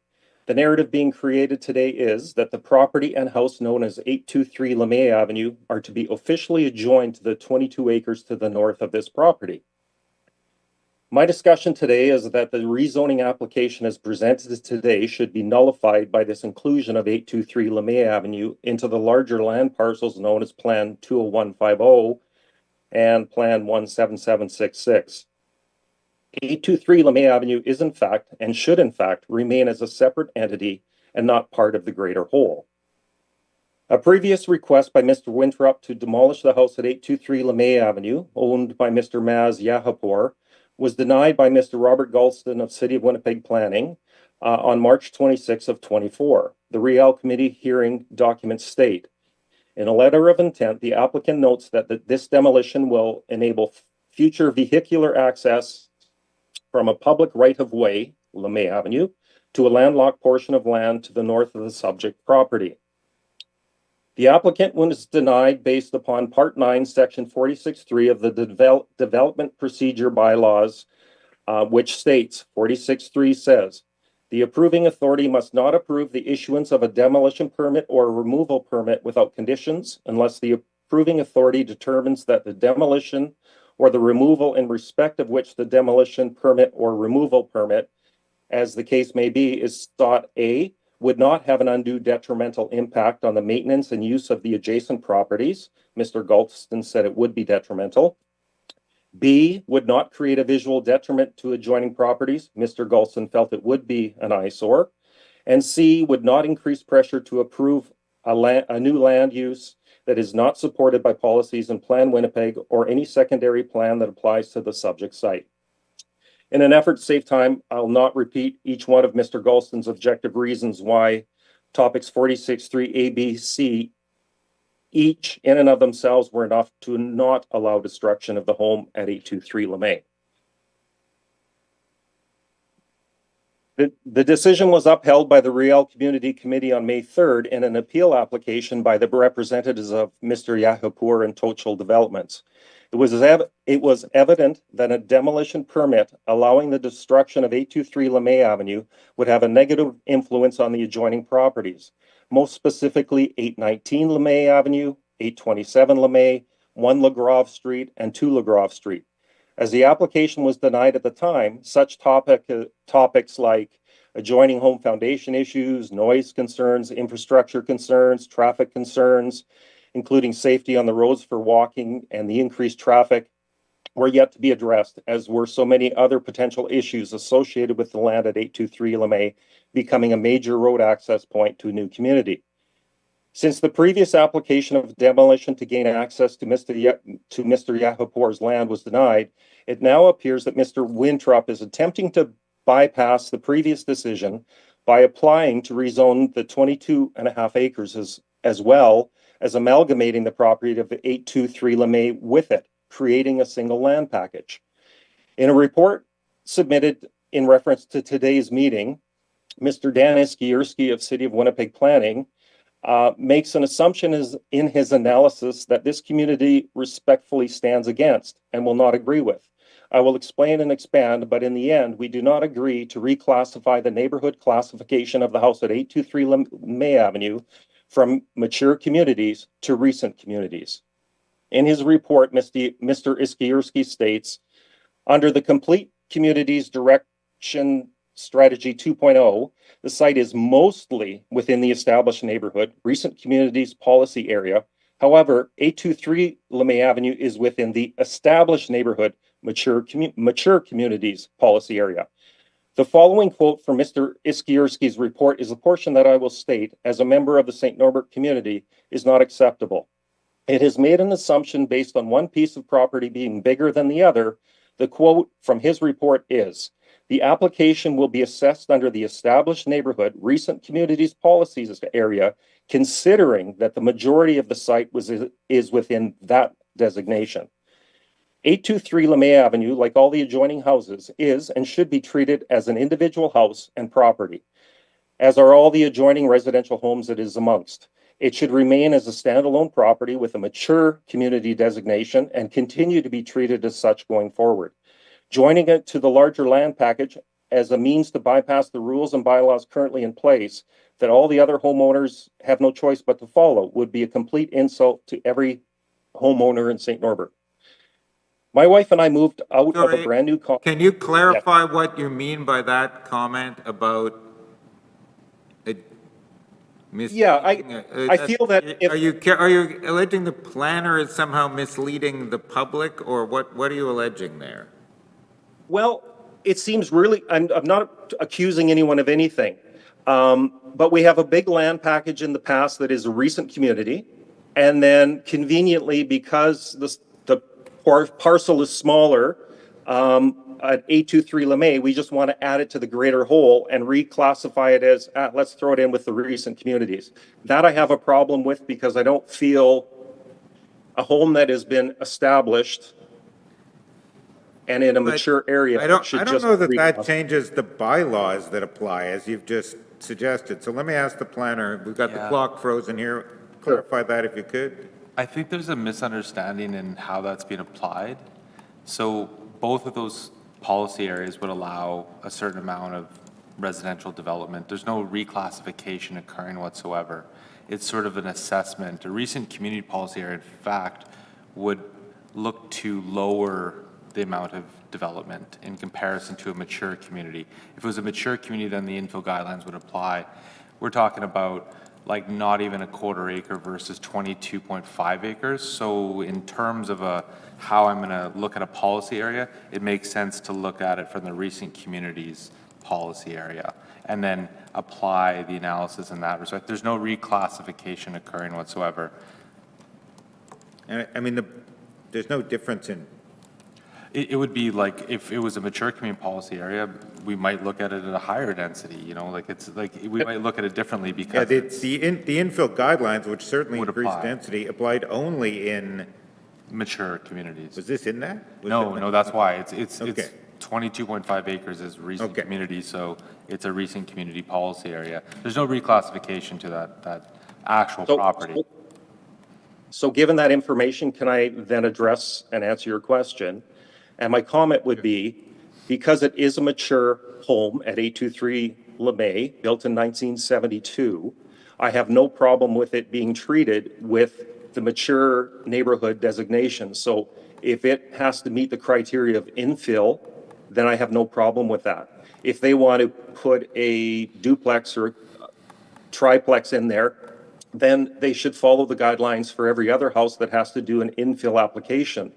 But attaching it to another piece of land and not treating it with the current laws as it relates to the infill designation, that I have a problem with. And that doesn't seem appropriate to the neighbors and the community that deliberately moved into a mature neighborhood.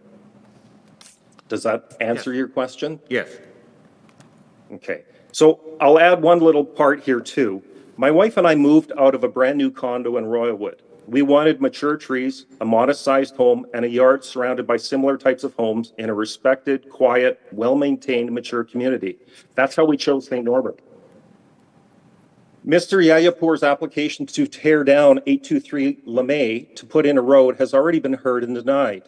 Allowing a step around of the previous council decision by changes in designation of neighborhood status seems to be a bit of an insult.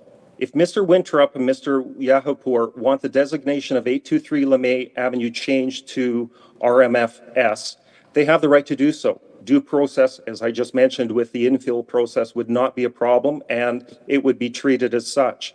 But I vehemently oppose to the current property of 823 Lemay Avenue being attached to the 22.5 acres of land to the north and being treated as one large property. In summary, I wish to add one more observation of my discussion today. My wife and I bought a house in a mature, established neighborhood. My previous home was built in 2014. My current home was built in 1965. We knew what we bought and did so with eyes wide open. The previous owner of the land of 823 Lemay Avenue had a property with an east road access point reaching Lemay Avenue.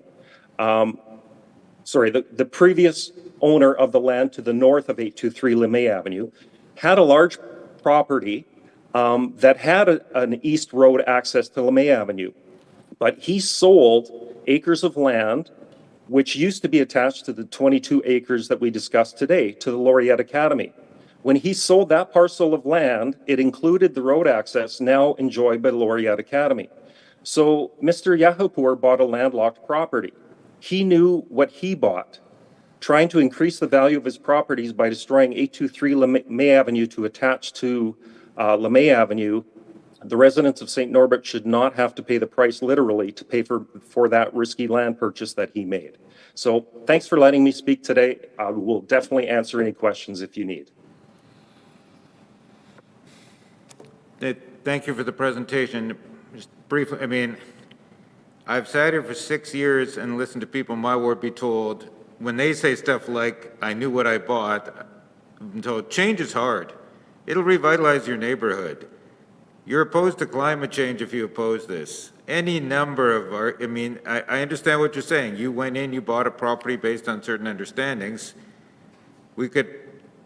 Majority of council has said we want to have a new 48-foot height limit within 800 meters walking of the high-frequency transit stops. So you're going to have a whole lot of people coming down here probably saying the same thing, which is, I bought in a neighborhood that had a 25-foot height limit, and now you're going to get a single family, and you're going to let my neighbor put up a 48-foot tall fourplex. So I appreciate what you're saying. However, the larger context here seems to be when talking to people in my ward, they're being told if you oppose, change is hard. So we'll see how this plays out, but perhaps I'm letting my frustrations with council's inconsistency show through. But yeah, I mean, I understand what you're saying, but I guess my summary in response to that would be, massive sweeping changes to what people bought. He also bought a property with no land, it's a landlocked piece of property. He knew what he bought. And to feel that you can buy a house on the open market and tear it down and force a road through there at the expense of a neighborhood doesn't seem just. So. Okay, thank you for the presentation. Thank you for your patience today, and we're trying to get to the end of the list here, so fire away, Madam Clerk. Okay, our next registered speaker is Pam Lusenku. I don't see Pam in the audience and not in the Zoom meeting, so we will move on. We don't have any registered speakers in opposition. Is there anyone in the gallery whose name hasn't been called and wishes to speak to the committee? Seeing none. Is there anyone whose name hasn't been called and wishes to speak for information? No? Okay, so if there are questions for the public service, we should deal with those prior to the applicant rebutting. Councilor Mays? No. This question's for admin? Yep. Yeah. So I think I understand the prescriptive easement, and somebody would have to, outside of this process, do something, so I don't think that's in front of us today. But in terms of park use and de facto park use, I seem to recall council voting to not approve development because of a de facto park use on private land. Did we redefine, did we recently have a conversation or a vote on what park is and isn't? Because I seem to recall that argument having been used in the past. Councilor Mays? We certainly have had debates over that business near the, what was the Banana Boat, I think it's changed, the piece of land that's in behind, near Confusion Corner, just east of that, near the police boat launch there was a whole finagling about, is this de facto park or not? It is a term that has been used, to my view, somewhat selectively by the Parks Department when the Belleville Forest, those zoned residential, was referred to as de facto park, which it is. I mean, very, very real and legal sense. So I don't think we've done that on private. It would be hard to. That surely is an expropriation if you were to say what. You've got this piece of land, but we treat it as a park. So. Okay, well, surely is too strong. That arguably is an expropriation. Well, yeah, I seem to recall having a vote along those lines and that being used as a rationale and hearing it from the public service, not just council colleagues. I think that may have been the thing with Councillor Rollins, and I voted with her on that, which is, yeah, this is. Yes, I voted in favor as well because the administration said in the public service report, it may or may not be a park, but we're siding on the side of caution, and therefore we are considering it as park. I may be misremembering, but yeah, that's the one. I think we're thinking about the same development. I think so. Yeah. Okay. So let me ask clerk or planner here. So if the vote today is no to the, and speculative, we have yet to hear from Mr. Winthrop, but I want to get this clear. Everything gets voted down. It just moves up to the next level without recommendation, presumably the next level being planning committee. Yes. Public hearing is done. Yep. Okay. How the municipal board treats that or doesn't is up to the municipal board. Correct. That's a separate process. Okay. Well, okay, in terms of, I guess I'll ask the public service in terms of their recommendation on the number of units for, well, in the hope of having a shared understanding of which documents we're using in order to approve or not applications. So yes, council voted to support the accelerated housing program with federal government. We've updated, what is bucket 1 of the zoning bylaw, which bucket 2 of the zoning bylaw. So that's the bylaw. In terms of the order of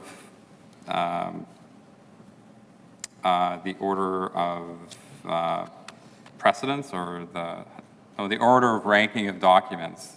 Our Winnipeg Complete Communities, secondary plan, and the bylaws those are not part of the analysis.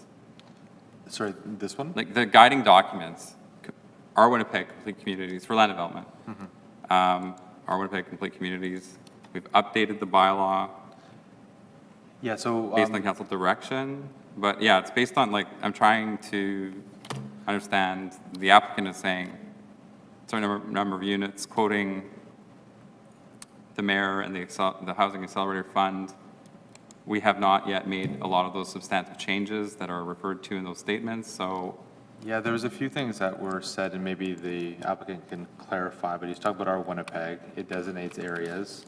Then it also states that complete communities will provide more prescriptive analysis of what is appropriate in certain locations, of which this analysis by the public service is based upon complete communities, because that's our next level plan, saying that, it's on a local street, essentially, it's near the back of a community, it's further off of a main strip where you would have your transit, all your services, therefore multifamily could be permitted, but we're talking a lower scale of multifamily than the RMFL you would expect to see on a corridor where you have all of your transit, all of your shopping, all that other sort of stuff.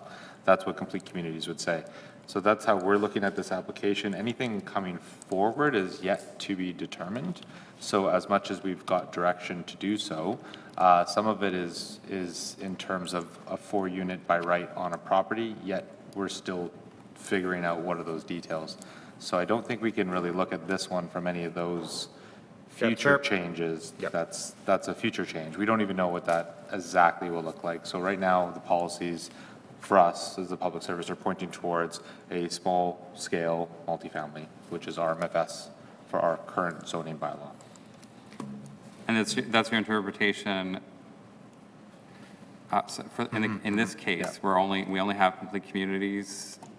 There's no secondary plan in this area. There's not and PDO? Not applied to this area. So we only have the complete communities, and this is your interpretation of complete communities? Exactly, yeah. And the zoning bylaw is or is not part of the analysis, because I recall having said ad nauseum, this bylaw is the minimum zoning change required to alleviate the injurious effect of the zoning bylaw on the owner of the property. So which one wins, the zoning bylaw or We're complete discussing communities? changes to the zoning bylaw, right? So Yeah. I guess the way to look at it in terms of policy framework, not stepping outside this application, but your zoning bylaw should align with your higher order plans. But of course, sometimes there's a lag. And sometimes there's also required things to occur for a property, like in the case of this one where it doesn't have servicing, doesn't have a road. So we can't just sort of say, oh, well, you have the zoning right, you can do these things. It can't connect to the wider network. Therefore, it requires this development approval process to create those conditions to enable the support for a multifamily category. Does that make sense? And then again, like our analysis is to make sure that whatever proposed zoning changes will then align with higher order plans, which is the complete communities in this regard is probably the closest in terms of true policy direction. Okay, so to, I guess, repeat what I've heard in terms of my original question, the planning documents, in this case, being only complete communities, the zoning bylaw should be in sync with planning documents, but as we know, is not, because the zoning bylaw is very old. However, since we've just updated the zoning bylaw up to bucket 2, presumably that does align with complete communities, or should align with complete communities? I think we're getting into alternate discussions. Bucket 2 is one step that applies more to mature communities in a few smaller areas. So this is a recent community, so it wouldn't apply to this property. So the recent zoning updates do not? No. So we're only looking at complete we're, communities? We're in complete communities right now. That's our policy direction for this property. One eye on the clock here, and that we actually could get this done today, much to my amazement. Though various of us have appointments, but, and not to cut short any of the comments, any of this land covered by the infill guidelines? If there was a proposal for the property on, They're no longer LeMay. guidelines, they're now incorporated, right? Sorry, I cut you off? No problem. We're not viewing this from the guideline perspective, no. Because it's just LeMay, which is proposing to be demolished, the house, right? Right, and that's in mature and everything else is in recent? Recent, yeah. Okay, so yeah, this does, right, we had all sorts of fencing about St. George's in this, but Windsor Park built 1 year later and the schools are opened 1 year apart. Oh, we treat them totally, like there's a more art than science, one might say, but okay, that's good to know. That's the treatment. I've got, and I appreciate the lens that you're applying here is not, well, you'll get 48 feet eventually, probably of council, so take 48 feet. On the other hand, I don't blame the applicant from saying the newspapers are filled with stories of every department has to be a housing department, and, we need to accelerate. I see that I was taken off the executive because I was not in harmony on some of these pro-development policies. But the way we're applying it today is let's ignore that whole discussion exists. I mean, I can't blame the applicant for saying, we'll probably raise it at the municipal board. Well, here's this context, and I'm trying to help you with your crisis.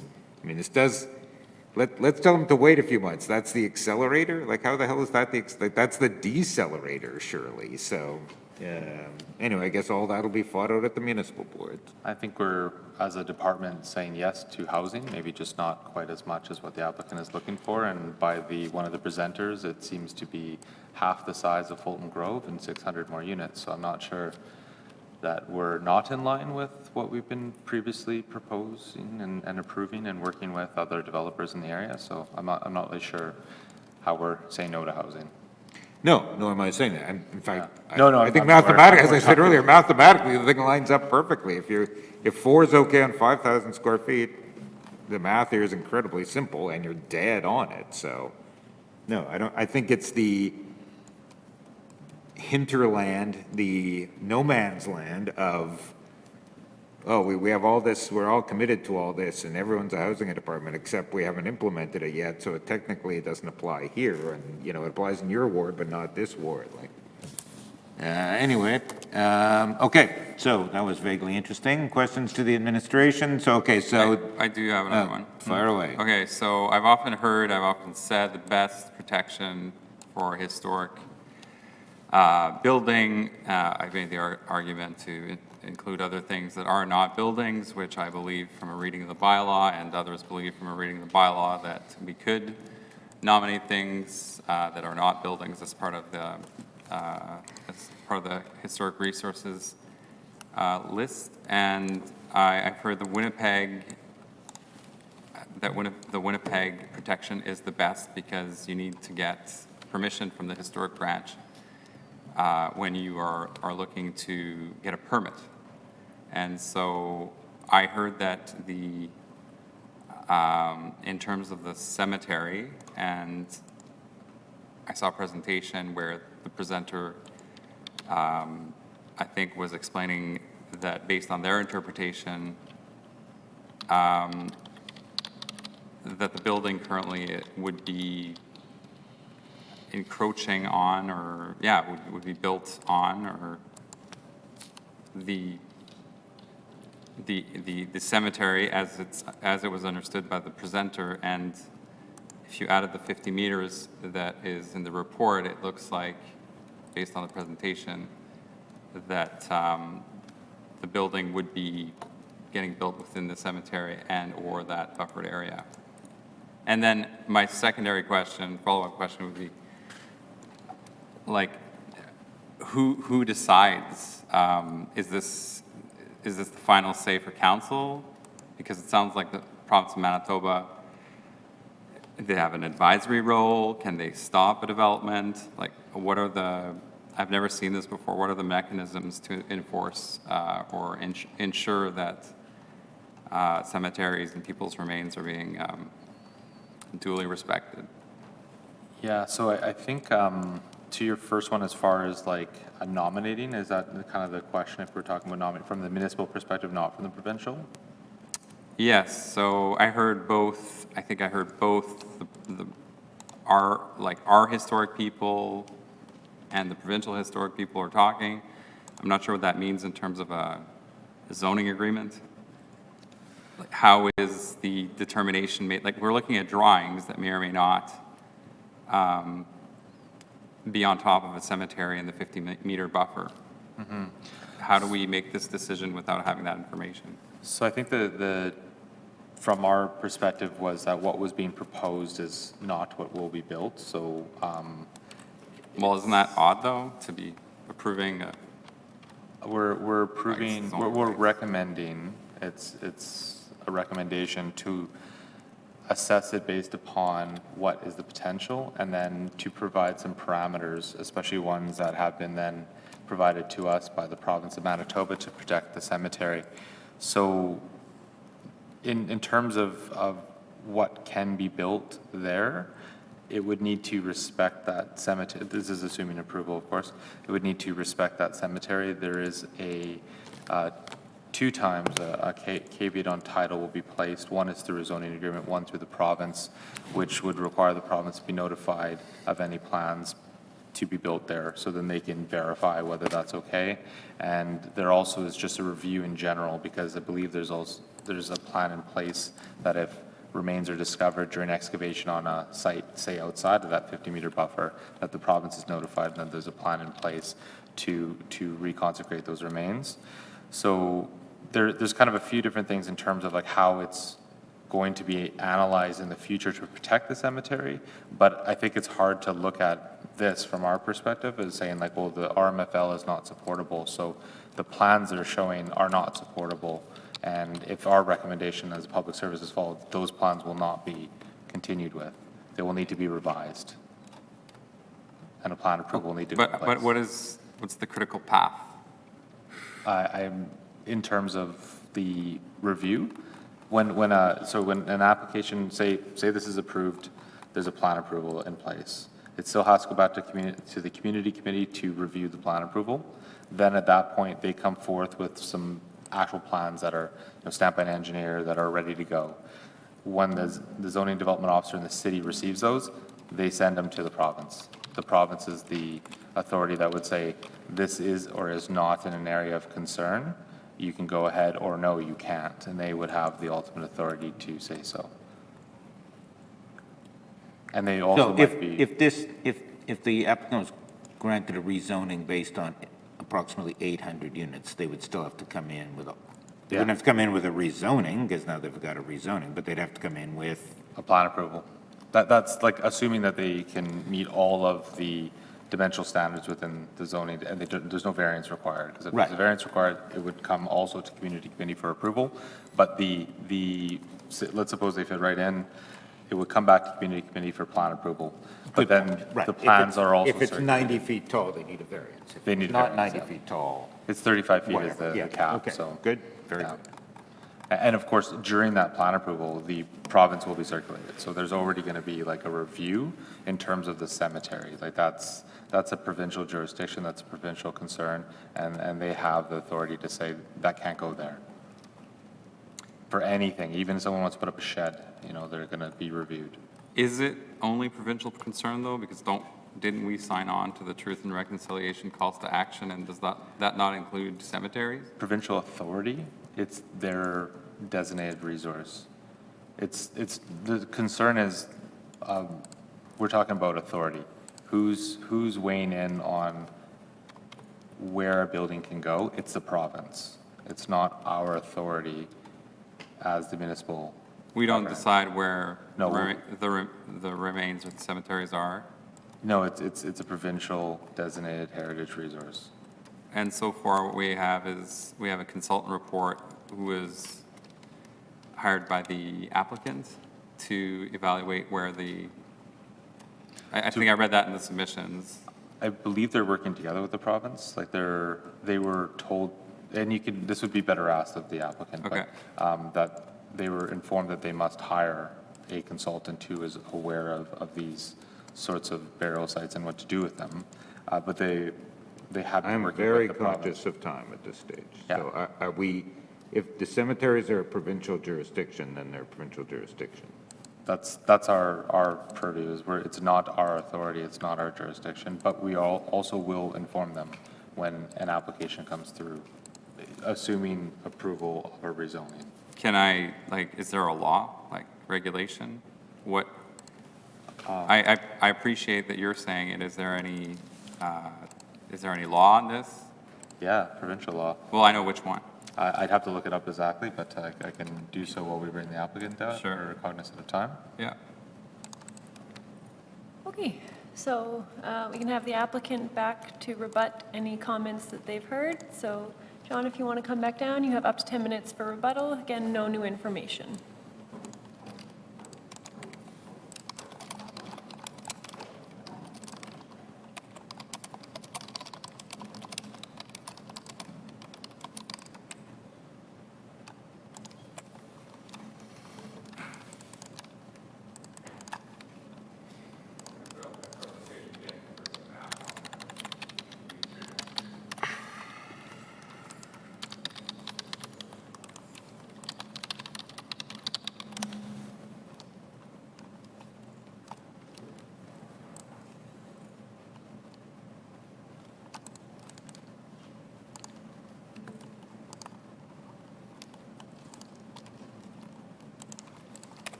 Dan, if we don't get done today, do we have to repost?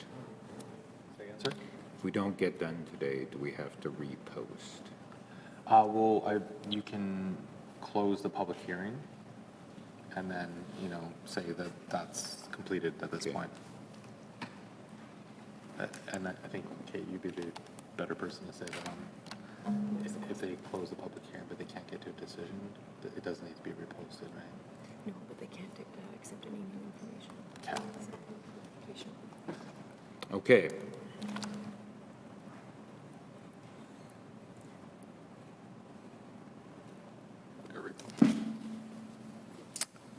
Thank you. Good afternoon. I'm back again. I'll address only a couple points that were raised here.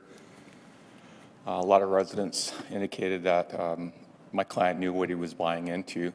The reverse works for those folks. Many of them mentioned these lands being privately owned for more than a few years. And they're never been zoned park, never has been zoned park, never owned by the public government for more than 100 years now. So when they purchased their houses, they should have known or would have known these lands are privately owned. It's not a park land, it's not a public park. I'll mention and only draw attention to the Halifax decision made by the Supreme Court of Canada a couple years ago about regulatory expropriation that exists in Canada. I caution you on understanding that and understanding that private land means it's private land. If government agents want to freeze land from being developed or allowing things to happen on it, you're looking at potentially regulatory expropriation.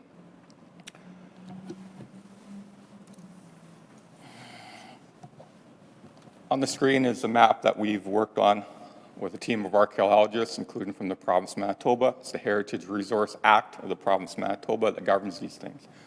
My client did a phase 1 study, gave it to the province of Manitoba. We voluntarily did a second phase study that did dig deeply into the Isle Richer orphanage, as well as the former cemetery on the lands. That report was provided to the all levels of government, including the mayor's office, with an open invitation to participate in reconciliation. We have not heard back from the City of Winnipeg on this. The former cemetery lands includes City of Winnipeg-owned lands of unmarked graves of Indigenous children, as well as our neighbors' land. So it's not just my client's land, it's the city's land, as well as our neighbors' lands. We have also, I apologize if you read the details of that study. It's an open invitation remains to the City of Winnipeg to acknowledge the harms of the past suffered by the Inuit, Aboriginal, Métis people at the Isle Richer. We provided that study to the Manitoba Métis Federation, Assembly of Manitoba Chiefs, as well as other Indigenous groups. An open invitation remains to the City of Winnipeg to collaborate on researching the existence of unmarked graves. An open invitation remains to rights holders to acknowledge the unmarked graves of Indigenous children in a culturally appropriate manner. Through our research with the Heritage Resource Branch, and we've done a lot of research on this. We've spent more than a year doing it, hiring specific researchers who are associated with the Peguis First Nation, who have a history of finding and marking unmarked graves of Indigenous people. That's what we've come up with in terms of its general location and the buffer zoned around it where we believe are the potential graves.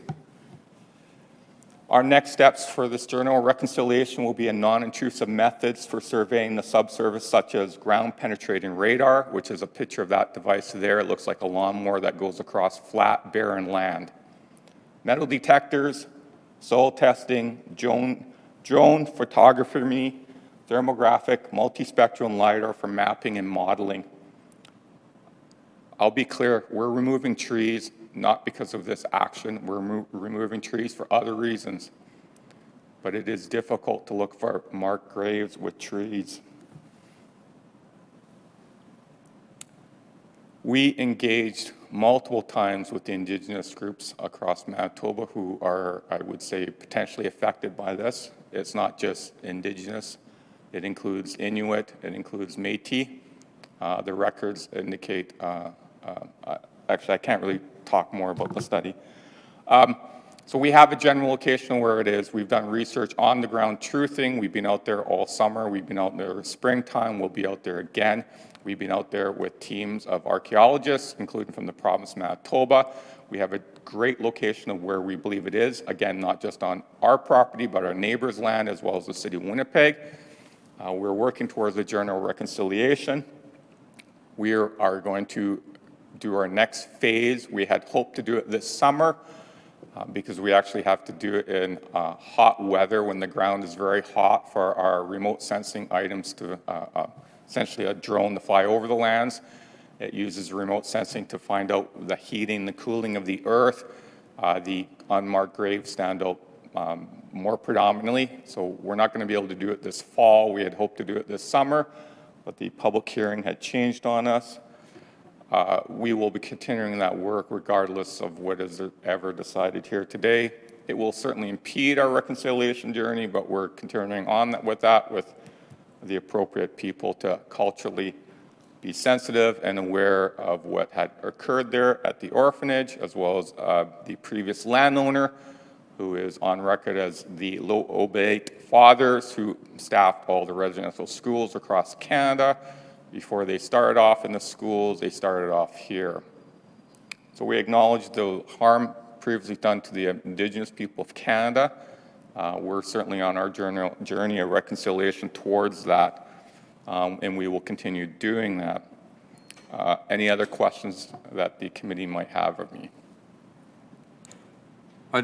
I heard the words impede the journey of reconciliation. What would impede that? Yeah, we needed a positive recommendation to go forward with this.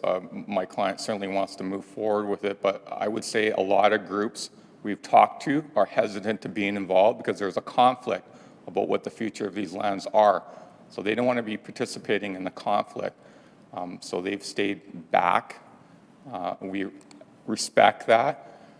Certainly the atrocities of Indigenous people in Canada shouldn't be used to either support housing or be against housing.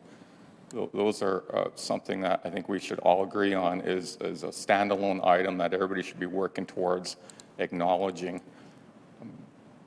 But we'd like to see this matter play out, but we're going to continue on with that work. Okay, and then in terms of the critical path, I mean, so I've reviewed correspondence that I understand indicates there would be a caveat placed on the property and that the caveat would only be lifted once this work is complete? No, never. The caveat stands there forever. Okay. So it's not just where the potential graves are. It covers the entire property. I believe that if any of the neighbors start coming forward wanting to do something on their land, the province of Manitoba will be aware that of the potential items might be archaeological items might as well be on their property too, because this was all at one time one land holding when the orphanage was going forward actively.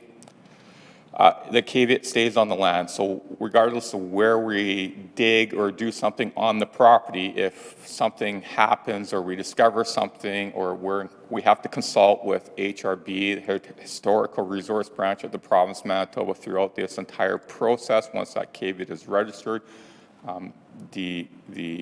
Our commitment, and the province has that report and it's in with you right now, all the studies, is we're not going to build on where we believe the red area, where the density of the unmarked graves are.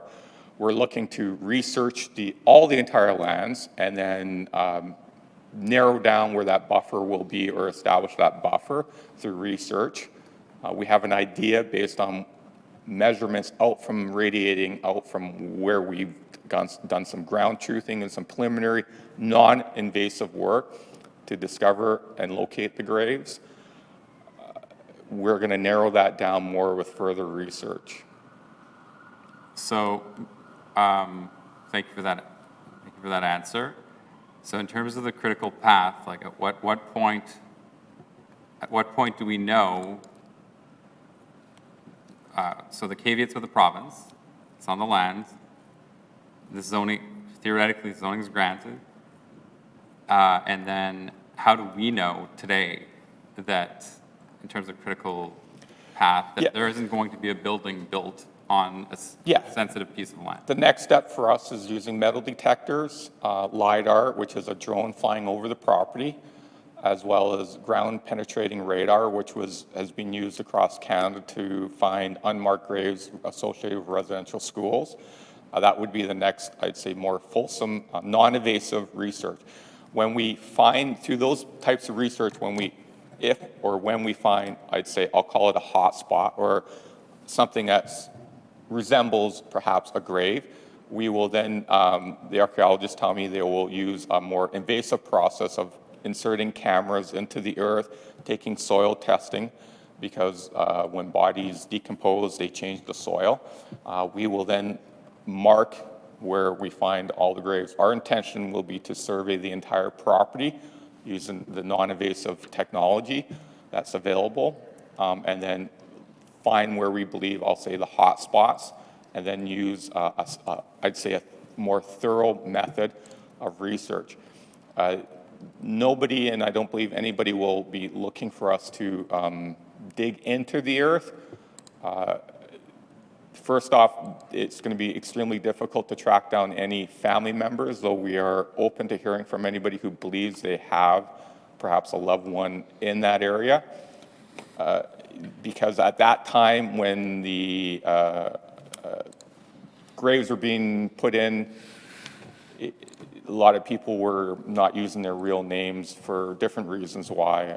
I don't want to get into the history of it too much. It's very disturbing. Okay, so thank you again for the technical explanation of how this determination will be made. From a legal perspective, when, how are permits going to be issued?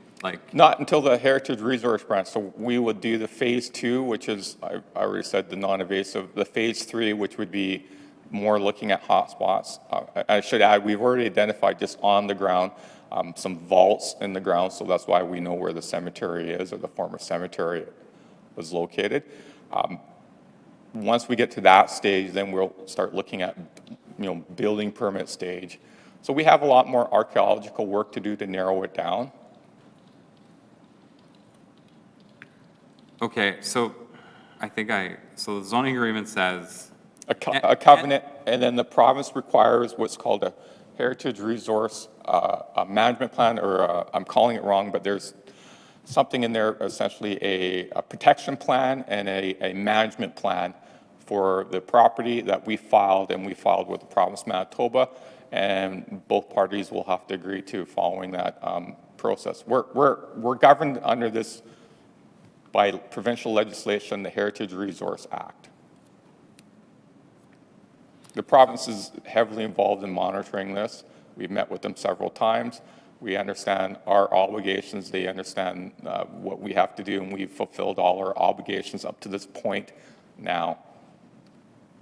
So I cannot, how much more on cemetery could we have focused here?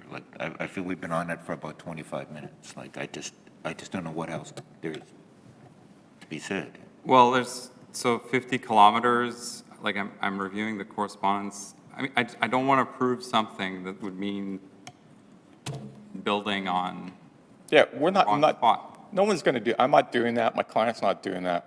And I'm not saying that you would. I'm just saying. So you need permission from the province. Yeah, the province is going to regulate this. We self-disclose this. We did the research. We self-disclosed this to everyone. We didn't have to. We did. My client hired a team of archaeologists full-time who went through all the documentation. We didn't have to self-disclose. There was no obligation to. We did, because he's committed to reconciliation. And so am I, after being involved in this. Right, and then so the condition, though, is in the zoning agreement? The condition of the zoning agreement, that our conditions say that we accept the Heritage Covenant, but our Heritage Resource Act governs this. And we're going to be having to meet obligations under that piece of legislation, plus the regulations under that, which we're more than happy to follow. We're going forward with this, whatever you decide today, just to let you know. We're turning on with, you want to say no to housing, we're continuing on with our journey of reconciliation. I mean, Former I Mayor think you're Bo- inferring something from my comments that I didn't make. No, but I'm saying, whatever City of Winnipeg wants to decide. We reached out to Okay. city last fall wanting to participate in this, and we haven't heard back. We're moving forward. You've made clear your dim view of the cooperative efforts of the city. Former Mayor Bowman would want us to point out that the Métis are part of the Indigenous community, but nothing much rides on that. Well, a lot rides on that perhaps, but there's a misstatement there. Anything further? It would be the public service, but I don't want to start the round again, so. Okay. Okay. All right. Are we good to go then, Madam Clerk? Yes, we are. So, motion. Thoughts, Councillor Mays? My thoughts are I certainly don't approve of the 5,000 unit thing. I actually don't think it's a bad city report, to be charitable to our planner here. It is hard to criticize if you put 4 units on 5,000 square feet, et cetera, et cetera. This thing is not out of line. But frankly, I feel I have, frankly, I feel out of step with a lot of people here at City Hall on development issues. So I'm prepared to vote for nothing today if that's our decision, and we can send it on up to the next level. And if people don't want to, if people suddenly decide there isn't a housing crisis, or their housing crisis only extends to certain wards, or you're visionary or exclusionary, unless we find some exceptions for certain wards, I mean, they can probably have the votes to do that, but I can't quite get my head around it. So, Madam Clerk, is it possible to move this to the Standing Policy Committee without recommendation? The hearing body has an obligation to make a recommendation to council on this.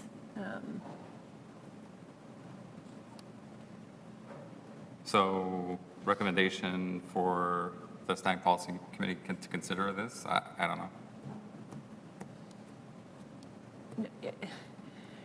Your recommendation should be approve the conditions, reject. Well, it's two-person. We could endlessly cancel each other out. I mean, this happens at Standing Yes. Committee. If you have a tie vote, then it would proceed Okay. without recommendation. Well, I'll move that we simply refer this without recommendation. But that's out of order, is it not? To be honest, I don't believe that that's in order. If you want to take a recess, I can just double check. It's been a little while since I've. No, I had indicated multiple times, I have a meeting that has taken months to set up, so, Okay, so you are moving to send this up to committee without recommendation?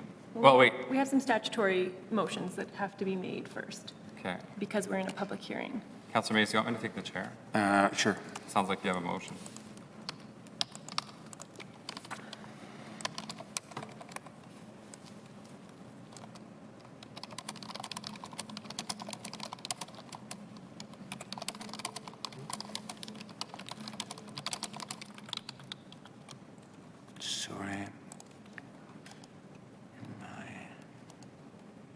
Sorry about that. Okay, so item 2 then. I would also say in light of the,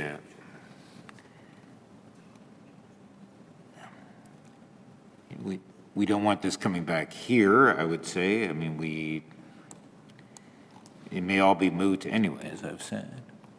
I don't understand why we can't move without recommendation where every other I agree. report is the case. I know. And the Standing Policy Committee will make a determination based on the information that's provided to them, Yeah. which is not much different than that, that's moved up with a positive or negative, or with conditions recommendation. Councillors, I do want to clarify, where the hearing body conducts a hearing, the charter states that the hearing body should be sending their report to council. A summary of the submissions, the recommendation that council approve, reject, approve with conditions, the proposed bylaw or application, and the reasons for the recommendation. Well, I'm not prepared to do that. I actually think it's all moot anyway, that it'll be, so. If I depart, you lose quorum, so what's the decision? Well, I'm concerned, I read the bylaw, and it doesn't have anything about this condition with the province of Manitoba and the cemetery. And I'm still concerned about that. Okay, move that, that's fine. We move the, So we move opposition to the City Hall report here based on. move opposition unresolved based questions. on unresolved questions on the bylaw being proposed. I don't see any reference to the Manitoba Heritage Branch and a conformance to that. Okay, so just because we are in the hearing prior to moving the actual recommendation on this item, are we closing public representation? Yes. Okay, so Councillor Lard, if you can just start with taking the report of the public service be taken as read. I'll tuck the chair back then, you go ahead. Okay, so, so move. Okay, all those in favor? Aye. Contrary carried. And then the receipt of public representations be concluded. All those in favor? Aye. Aye, contrary carried. Okay, and then I need to clarify this. So you are not concurring in the recommendation of the public service and you're recommending rejection, correct? Due to the reasons you stated. Like I'm rereading this bylaw, I don't see any reference to cemeteries. I don't see any reference to this is going to be allowed or denied based on agreement or disagreement from the province of Manitoba. It seems like a boilerplate bylaw, and I don't know that this is a boilerplate hearing, given this particular issue. So that's where I'm at. Councillor Mays, I thank you for entertaining, I think you said 30 minutes of questions on this. But I still don't see... You were pretty patient with me. I don't see this in the bylaw. I see it in the report, but I don't see finality in the report. I see you know, all sorts of possible changes, and perhaps we don't agree with the Manitoba Heritage decisions, whatever it may be. So.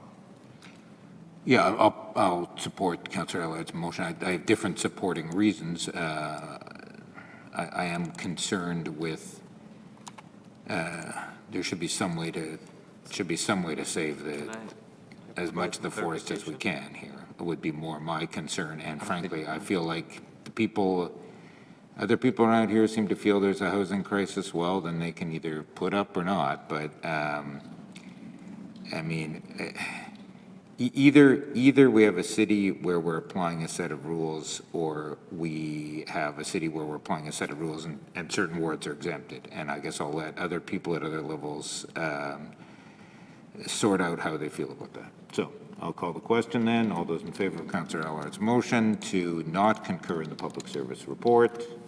All those in favor? Aye. Contrary, that's carried. And Councillor Allard moves that the public hearing with respect to the application be concluded. All those in favor? Aye. Aye, contrary, that's carried.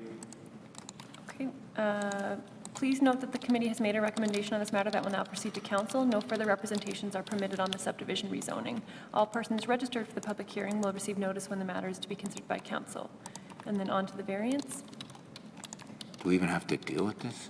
Yes. Okay. Madam Clerk, would you mind reading the script? Sure, let me just open it quickly. So move that the report of public service be taken as read. All those in favor? Aye. You just keep reading it, please, Madam Clerk. Yes. That the receipt of public representations be concluded. All those in favor? Aye. Aye. Yeah, Carried. I'm there.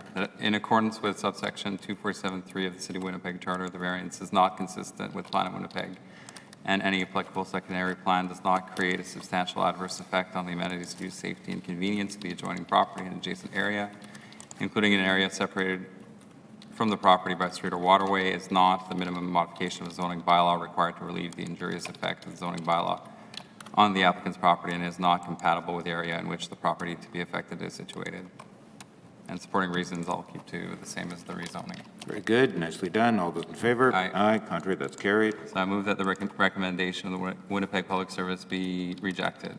I believe the public service recommended rejection of the variance, so you'd be concurring in the public service Good catch. recommendation. Good and catch. the variance be rejected. I move what Madam Clerk has said. All those in favor? Aye. Aye.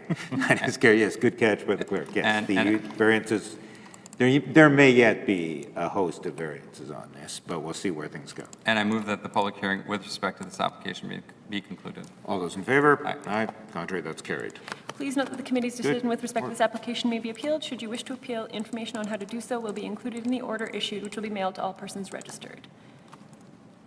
Okay, And then someone wants to move adjournment? I'll move it in. Good work all around, folks. Glad we got that done. All those in favor? Aye. Aye. Contrary, that's carried.